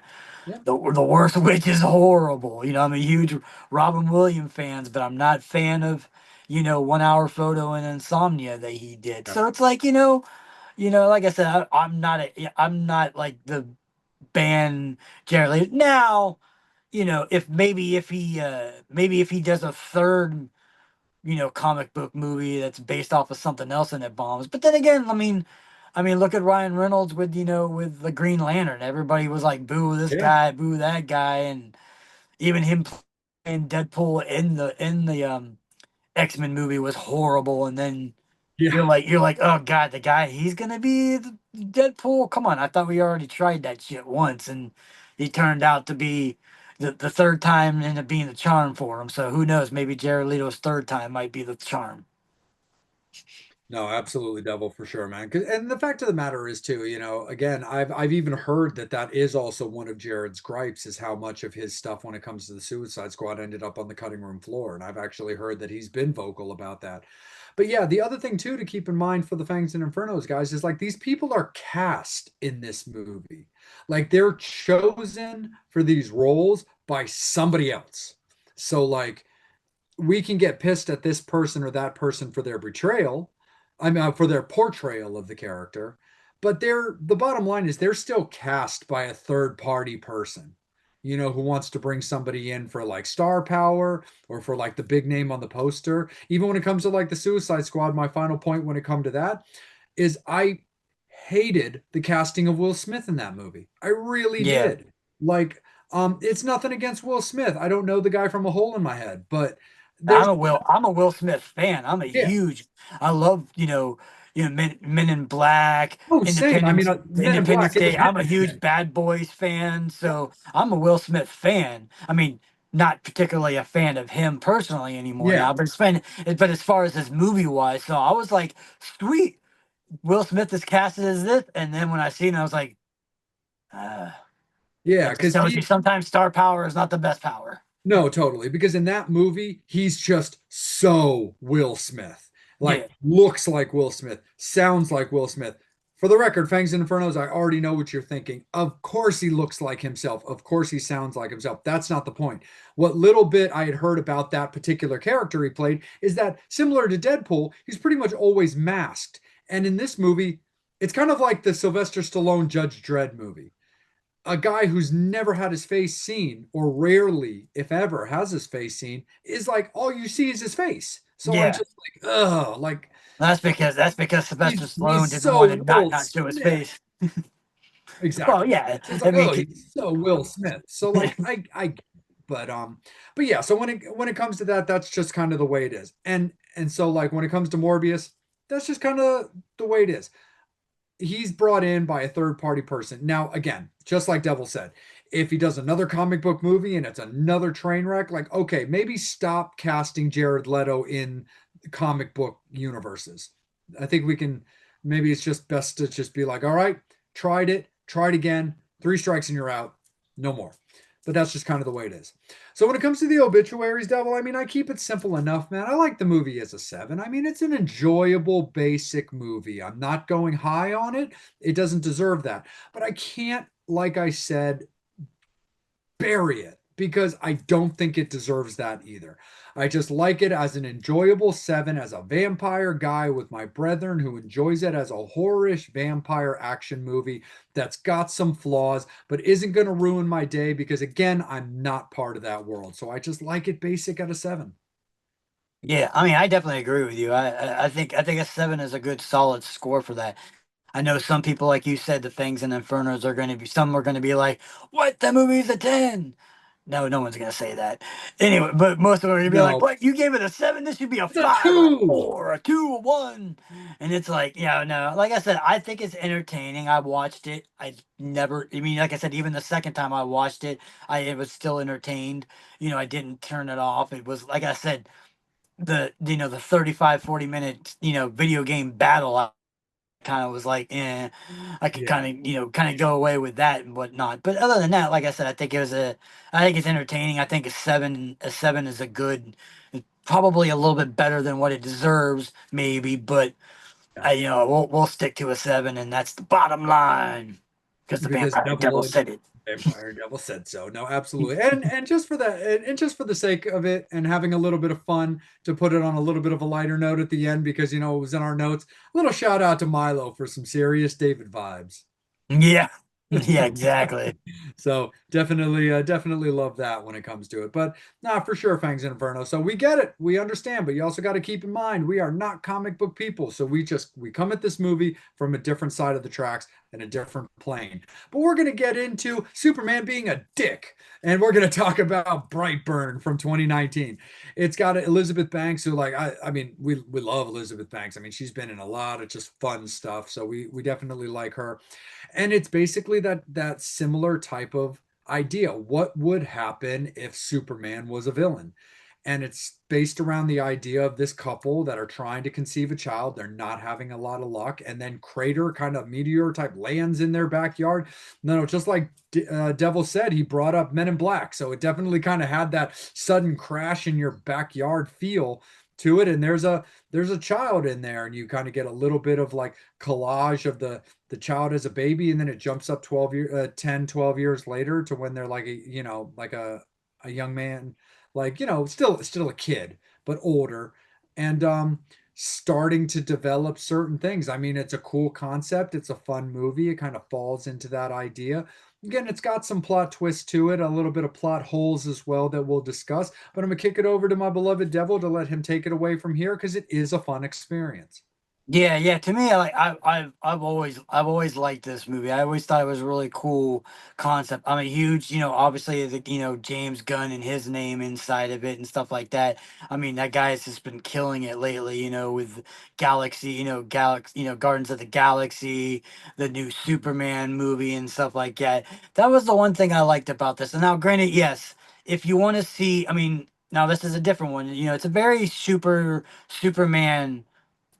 very Superman story, and that's the premise of it. That's pretty much the whole idea of this film is like it's basically a Superman. Now, if you want to see Superman as a dick, as an older person, go and watch The Boys. I always talk about The Yeah. Boys. That's basically DC's version of like, what if your superheroes were all cokeheaded people who are just shit people who are actually murdering people half the time? They're pieces of shit.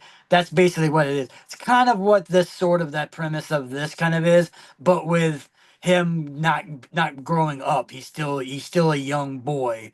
So he's obviously trying to figure out. He thinks he's human. He's obviously been adopted by his parents and things like that. Then starts figuring out things like they talk about with him not being able to him not getting sick or not getting hurt or any of that stuff, but throughout his childhood.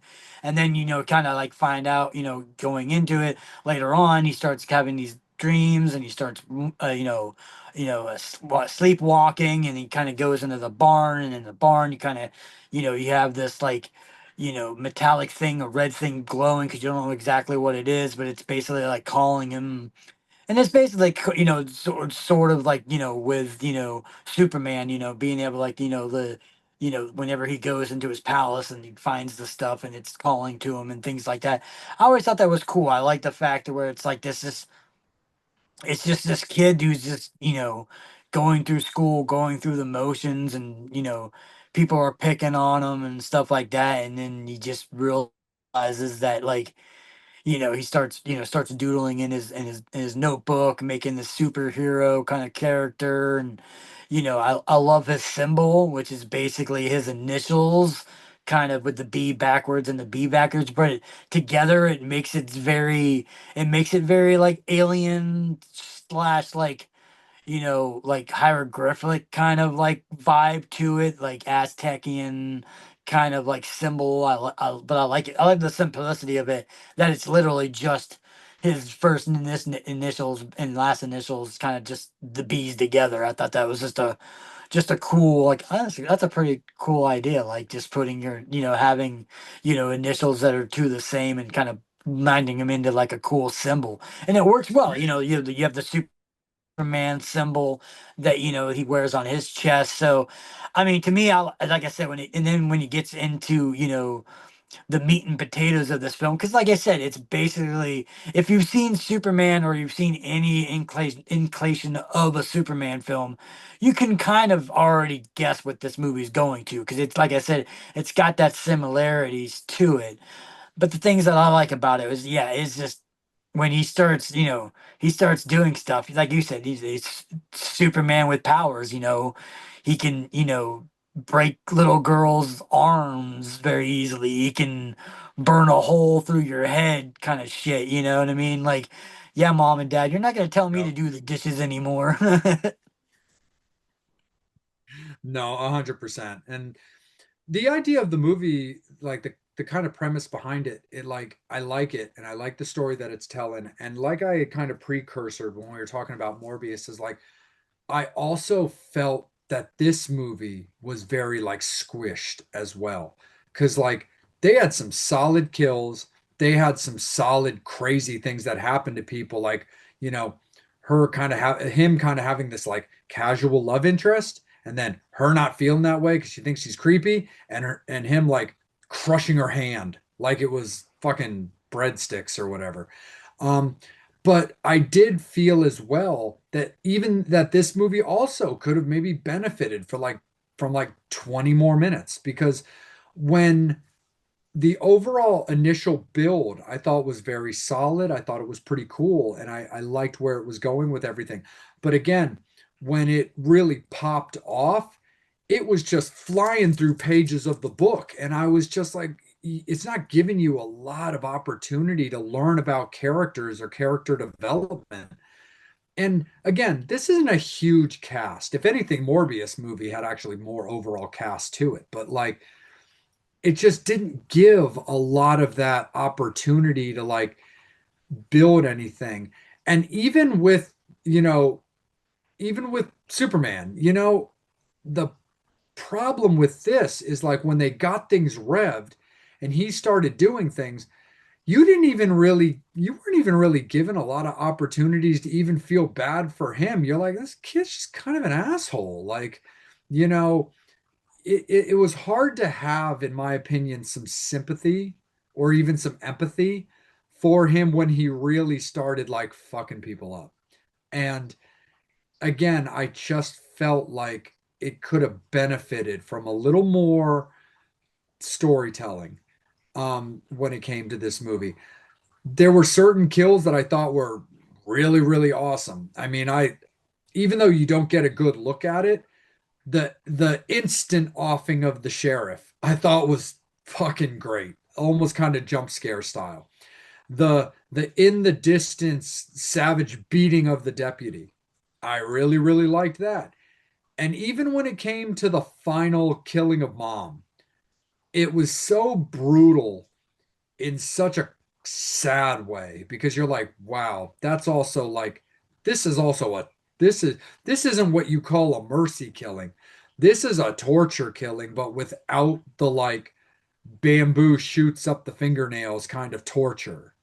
It was just like up and down. I mean, there's just so much uniqueness to the kills, and that's the strong suit that Brightburn definitely has over Morbius, is you see the end result and you can hear the execution of these kills very well. But you see the executions of these kills in Brightburn very, very well, and there are other deaths that I didn't even bring up yet. But I did feel that this movie also felt very crunched in a way where it's like, damn, I love the fact it's traditional movie length, but I really wish they had given me the opportunity to like, marinate some characters and build up my relationship with some of these people. Yeah, like I said, I think I agree with that a little bit, but then I Sure. think the reason why I think it works well is because it's such an isolated incident where it's not really meant you're really not meant to give a fuck about these characters, and like even the empathy of the kid, you're not supposed to, you're like, this kid is basically, you feel kind of bad for him to begin with because him being getting picked on, him being a little kid, and then him being having had these powers. But then like once the alien basically wakes up in him, and you have the spaceship basically telling him, in his own language, to kill everybody. The kid doesn't give a fuck anymore. The kid is no longer a kid. Yeah, you're seeing him as a human and as a human kid, but you got to realize he's not. He's an alien. He just Yeah. looks just like Superman. He's just an alien that looks very human, but being a whole, he's not. He's not. So it's like, it's just like, any other bad villain that's ever been in any superhero movie, you don't really go, "Oh, I felt bad for him as a kid." No, you're like, this guy is a complete dick and stuff like that. That's what he's meant to be. He's meant to do that. I love the fact that it's just brutal, and the fact that the my favorite part of this whole entire movie, which maybe some people saw and maybe some people didn't see, but if you waited a little longer when the movie ended, it's got our good friend, Rooker, coming out and talking about these other super meta beings, and it basically talks about a guy that came out of the water, which is Aquaman. But I love the description of Wonder Woman, because it's a witch who's got a burning lasso that was hanging people. So it basically is like this evil version of all these superheroes, basically the It's like, Justice League, but yeah, the like evil evil versions version of of all these Justice great League. people. And I was like, oh man, I love the fact that it was doing that. I know everybody wants to see that version. I know James Gunn said he would love to do it. There's just, with the people who own the rights to certain characters on this, even though these are, it's not necessarily the rights of DC, because obviously, just like the boys, you're doing kind of a loose based off character. So you can make a character. Me and you can make a movie that's based off of Superman that has the same exact powers, as long as you don't call him Superman and don't put an S.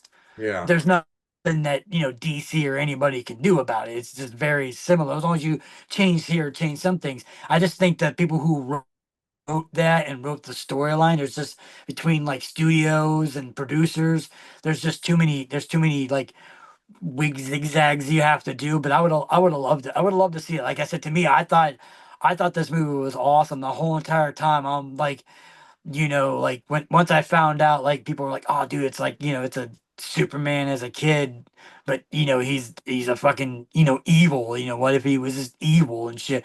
And I love it. I love the fact that he's just like, "Yeah, I'm just gonna kill you all. Like I don't have no emotional what." And like I said, just that scene where he just like you said, you can just tell like when he gets flipped, kind of like a switch, kind of like just a light bulb switch onto him. Like when like I said, that scene where he takes the mom and just brings her all the way up out into the atmosphere, and she's basically like, can't breathe because there's no oxygen, and then he just goes, yeah, whatever, just drops her.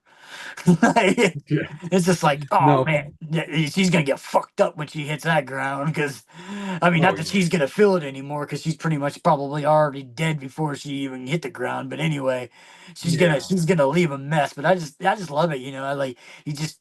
I love the outfit that he has. It's the sort of it's very Supermanish where the blanket. They talked about the blanket that he was wrapped in. That's what had the S, and so he reuses the blanket that they have, and it's got like this red crochet kind of feel to it, very like scarecrowish kind of like feeling to it. It's definitely very the red and the black. It's definitely very red and the black. It's definitely very like It's just an awesome look to it. I just think it's cool, and I just thought it was like really cool example of like you said like of comic books where it's like you expect like people like Iron Man and all those guys to be good guys, and especially Superman, because Superman is like the epitome of moral compass. He's the out of all the DC and comic book characters, he's like the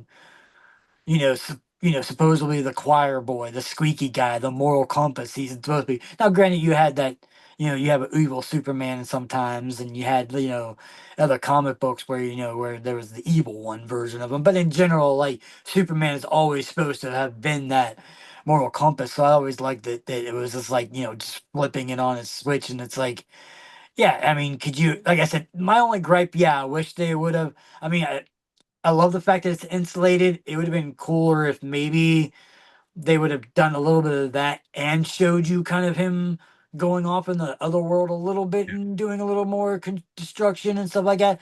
Just to be like, yeah, this guy is just gonna go. I just wish we would have seen him going into town and just like laser beaming everybody's fucking houses on fire and shit like that. Just floating around, just beaming everything. Go to the school and like burn the school while the kids are in it and shit like that. Just crazy shit. Like it would have been.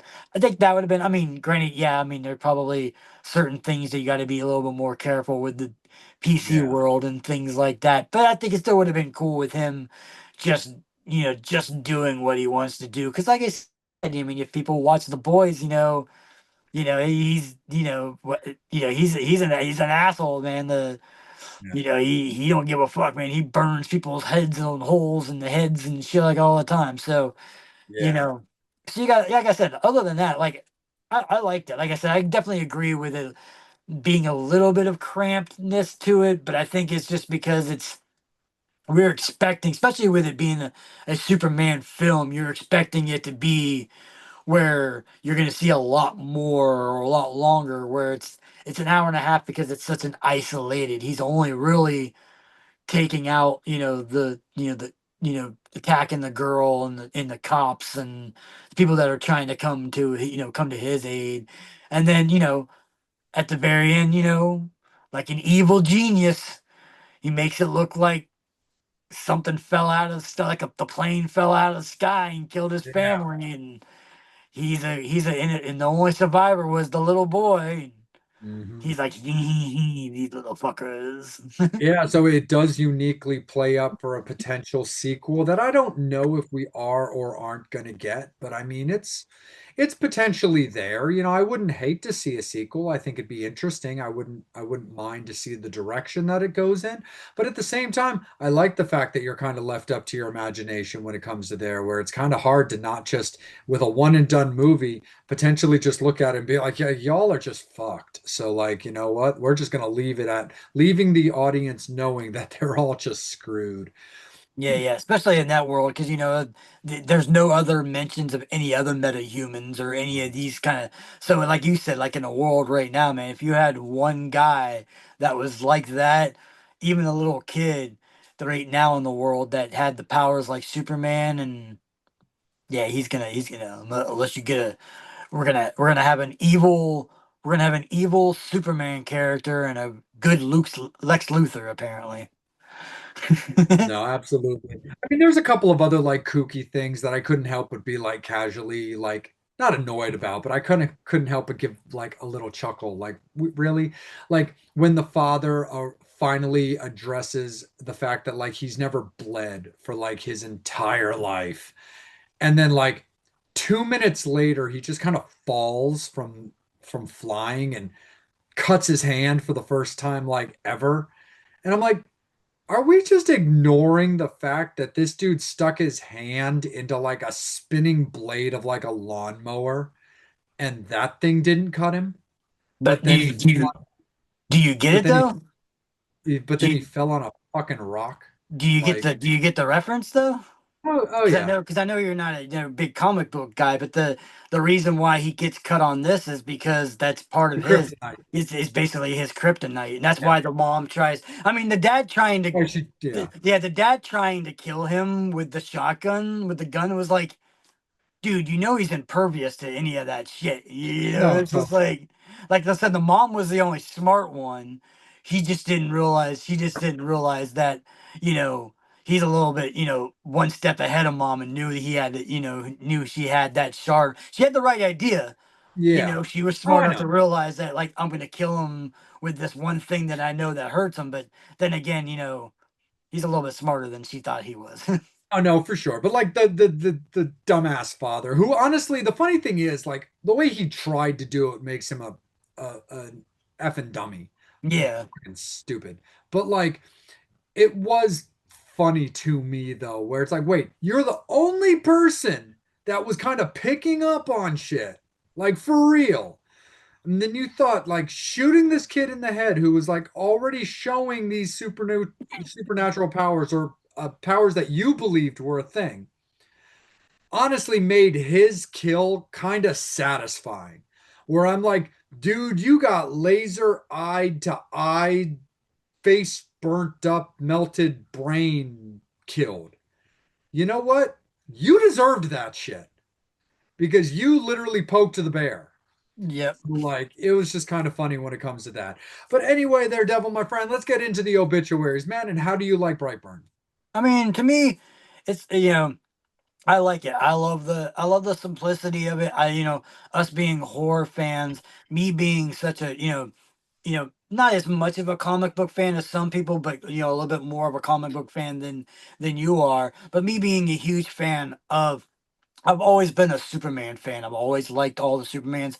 I wasn't too big into the TV series like the Lois and Clarks and Oh Smallville, yeah. but I did like the. I've always liked the movies. I always was a huge fan of that, just the Superman character itself. So I always love the fact that this is like the evil version, what if kind of films. You know what I mean? So I mean, to me, I like that. I mean, I'm kind of torn on where I want to where I want to as far as where I'm thinking about with my score because like I said I definitely don't want to give it too high of a thing because like I said yeah it definitely does have a little bit of its flaws but at the end I think that it's a movie that people are gonna some people are going to give it and some people are going to take it and some people are not going to like it as much. I mean, it's kind of two things. I mean, it's a cool horror film, but if you're really not into comics, you might not like it as much as a horror film.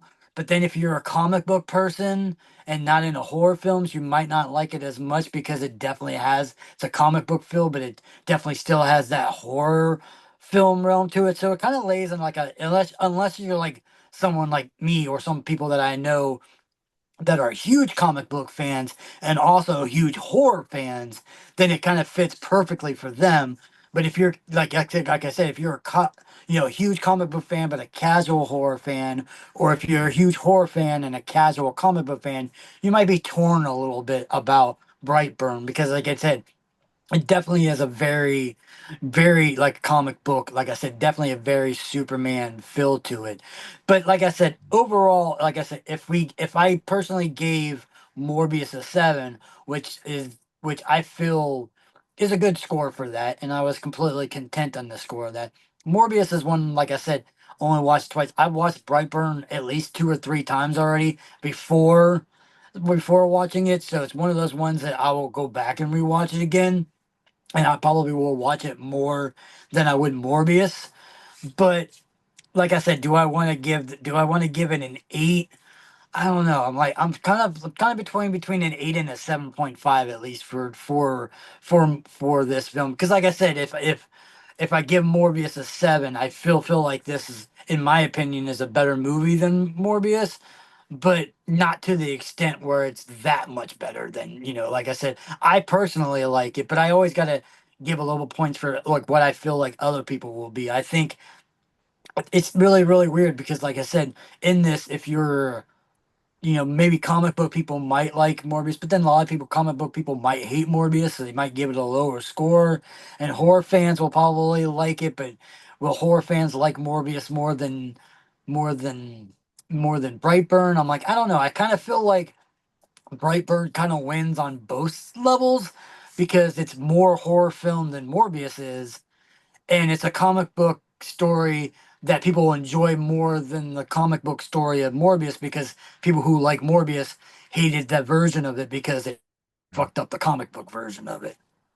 Yeah, like I'm with you on there, Devil. Like I feel like I'm leaning towards I'm leaning towards a collective like 7.5 on this one. And I don't see it as a full point better, which was kind of Yeah, like what you were hinting at. I just think that the movie is the continuity, but the basic design is just like the flow is just better. Now, had they done Morbius as a R-rated movie that I honestly think they should have done, if they didn't want to go as crazy as Deadpool or as heavy as Venom, cool. But if they had done the movie as an R-rated movie, like they should have, which is funny because people forget that like the Blade movies were R-rated movies. yeah, Like not because their bloodshed was super insane, although they were good. It was solid. It was mostly for language. But if they had if they hadn't candy coated a character that was definitely more evil and scary, I think there would have been an overall stronger, you know, a stronger, point and build and probably a bigger fan base for the Morbius movie. I just think again, I understand everybody that hated it. It's cool. I get it. No judgment. And again, just like we scored it, I do think it's solid. I feel that with Brightburn, it just hits a few extra points consistently and in a better overall solid way. Do I think that Brightburn is more of a horror movie than Morbius is when it comes to this showdown? Yeah, probably. I think that's probably safe to say. And while I do think they have very similar flaws and plot holes and story building that I think was left on the cutting room floor, both movies I do think had those issues. But I just think there's a little bit more to that visualness, not just from the kills, but just because it had that compacted feeling. Because this is where I think that Morbius was flawed. There's so much opportunity to show you this or show you that they just didn't. Where Brightburn actually had less ability to show you this and that because of that compactness that you were talking about. Um, that I think they excelled in it that way. So, I'm going to kick it right back to you for your agreement, but I like it as a 7.5 and still a victory for you because I just don't see the difference at a point, but I just think it's stronger in its delivery than Morbius is. Yeah. Oh yeah, I mean, I definitely agree with that. Like I said, it's weird though, because like I said, in a, like I said, maybe if we would have done, you know, Morbius a little bit lower than a 7, then I Yeah. probably wouldn't be as conflicted. Because like I said, I like Brightburn. I don't really put it as an 8 compared to some of the other movies that I've put up in an 8. But I still feel like even the 7.5, I think, is still a little bit too low for that versus Morbius, because I still feel like the Brightburn maybe is about a point or so better of a film. But Okay. then again, but in general, maybe not as much. But like I said, it really depends. Like I said, it really depends on like a lot of people. A lot of people are gonna probably, like I Depends said, on who's watching.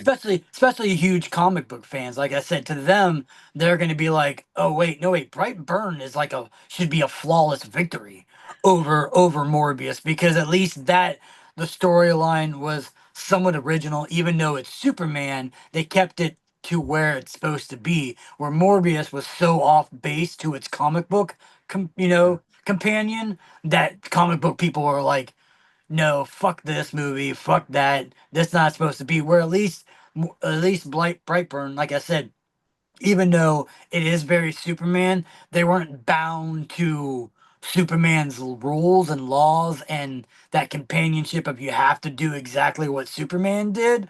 Where Morbius has Sure. that companion, has that comic book companion that people are gonna go that seen, or at least that huge comic book people who have read all the Morbius comic books are gonna be like, no, he wouldn't have done that. Why the fuck did he doing this? Why are you changing this? Why is this character doing this? Character doing that? Where at least, like I said, I think Brightburn has the benefit of the doubt of not having that companion to put it against. I mean, even though you are comparing it to Superman, but it's not completely a Superman story, so you got to realize they don't have to follow that Superman path where True. Morbius had to. But like I said, for non at least for Morbius non-comic book, fans, I still think it's an entertaining film. I think it was good. I think a 7 is a good solid score for that.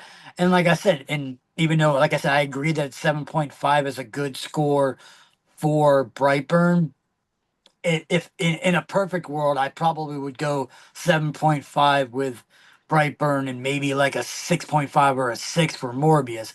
But I'm still good with 7 with Morbius, just because, like I said, I didn't think that it should be that low either. I think if Morbius was against something else, maybe I still keep it at that 7 and maybe go lower with another movie if we were comparing it to it. But yeah, I'm good with 7.5 versus 7.0, even though, like I said, that point 0.5 doesn't seem like much, but in at least in my opinion, that point 0.5 I think should be a little bit more, just because I will rewatch Brightburn more than I would Morbius. But like I said, in the overall scheme of thing, yeah, I'm good with that. It's just one of those ones where it was just like we gave Morbius a higher score than probably most people would think that we would do. And like I said, I completely agree with that score.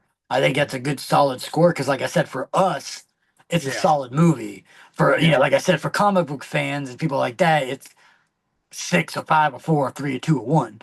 You know. Right. Yeah. So that's the way it's going to be, Fangs and Infernos. It's still a victory for the devil at 7.5 for Brightburn when it comes to a 7.0 when it comes to Morbius. But we are going to end this at well where there is the needles clicking, like wants to get up there, like wants to get up to 8 for Brightburn because it really does have that strong concept to it. And there is the ability for just a person, a fan, to probably solidly enjoy Brightburn, where they're going to enjoy Morbius, but it's probably just going to be like an enjoyable time watching this movie, taking comic book fandom out of this equation. That I feel a person has the ability to just have an enjoyable time when it comes to Morbius, where I do think Brightburn, because of the concept, the execution, and in our case, as horror people, the kills, does have the ability to get some more enthusiasm out of somebody that we show it to. And like the devil, I am more likely to watch Brightburn on a solid 2-to-1, even possibly 3-to-1 ratio over Morbius, which I'll still watch plenty more times. But I do feel like the likelihood of me watching Brightburn also is going to be slightly stronger. So officially, when it comes to the obituaries, it doesn't change the outcome. It is victory to the devil at a 7.5 for Brightburn to a 7.0 for Morbius. But we are giving, some understanding and like some little, ticker clicking potential for Brightburn to be ranked higher to other people that do watch this movie. But that's the way it's going to be there, Fangs and Infernos, and we are going to etch it in stone when it comes to that. We appreciate you guys as always. If you love what we do, please make sure that you're also getting out there and supporting our beloved Mark and Lizzie of Rockin' Horror Apparel, rockandhorror.com. They not only handle all of our beloved merch. If you love what we do, we'd love to see you rocking us. But by going to their website and shopping for us, you're also supporting what they do as well. So we really appreciate it for that. Getting into the spooky season, as we are as of this recording in the spooky season, we all love our Silence of the Lambs. So show a lot of love to our friend Chris, who owns the Buffalo Bill House. You can stay there, have an amazing time there, set it up bed and breakfast style as your own personal getaway up in Perryopolis, Pennsylvania. It's a great time. It is getting chilly out there, so make sure that you guys are warming your bones with brutalities. But also, if you like it hot, just like our beloved devil, show some love to our Coney Island sorcery guy, Aaron, with that Vampire and Devil code of Vampire and Devil to get you 15% off of your overall purchase. So we appreciate everything you guys do, and we appreciate everything that our beloved partners and sponsors do for us as well. Take care, be good to each other, and we look forward to some more fun conversations, and we appreciate you guys, as always, tuning in. Horns up. Fangs out.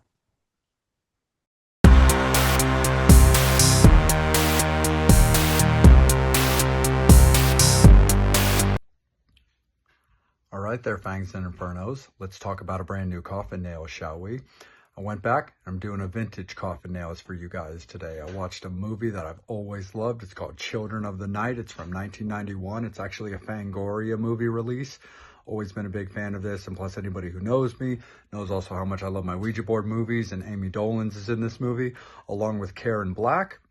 Amy Dolenz, you probably remember from Witchboard 2, and Karen Black, you're going to be most familiar with as the original Mother Firefly when it came to Rob Zombie's House of a Thousand Corpses. But I've always loved this movie.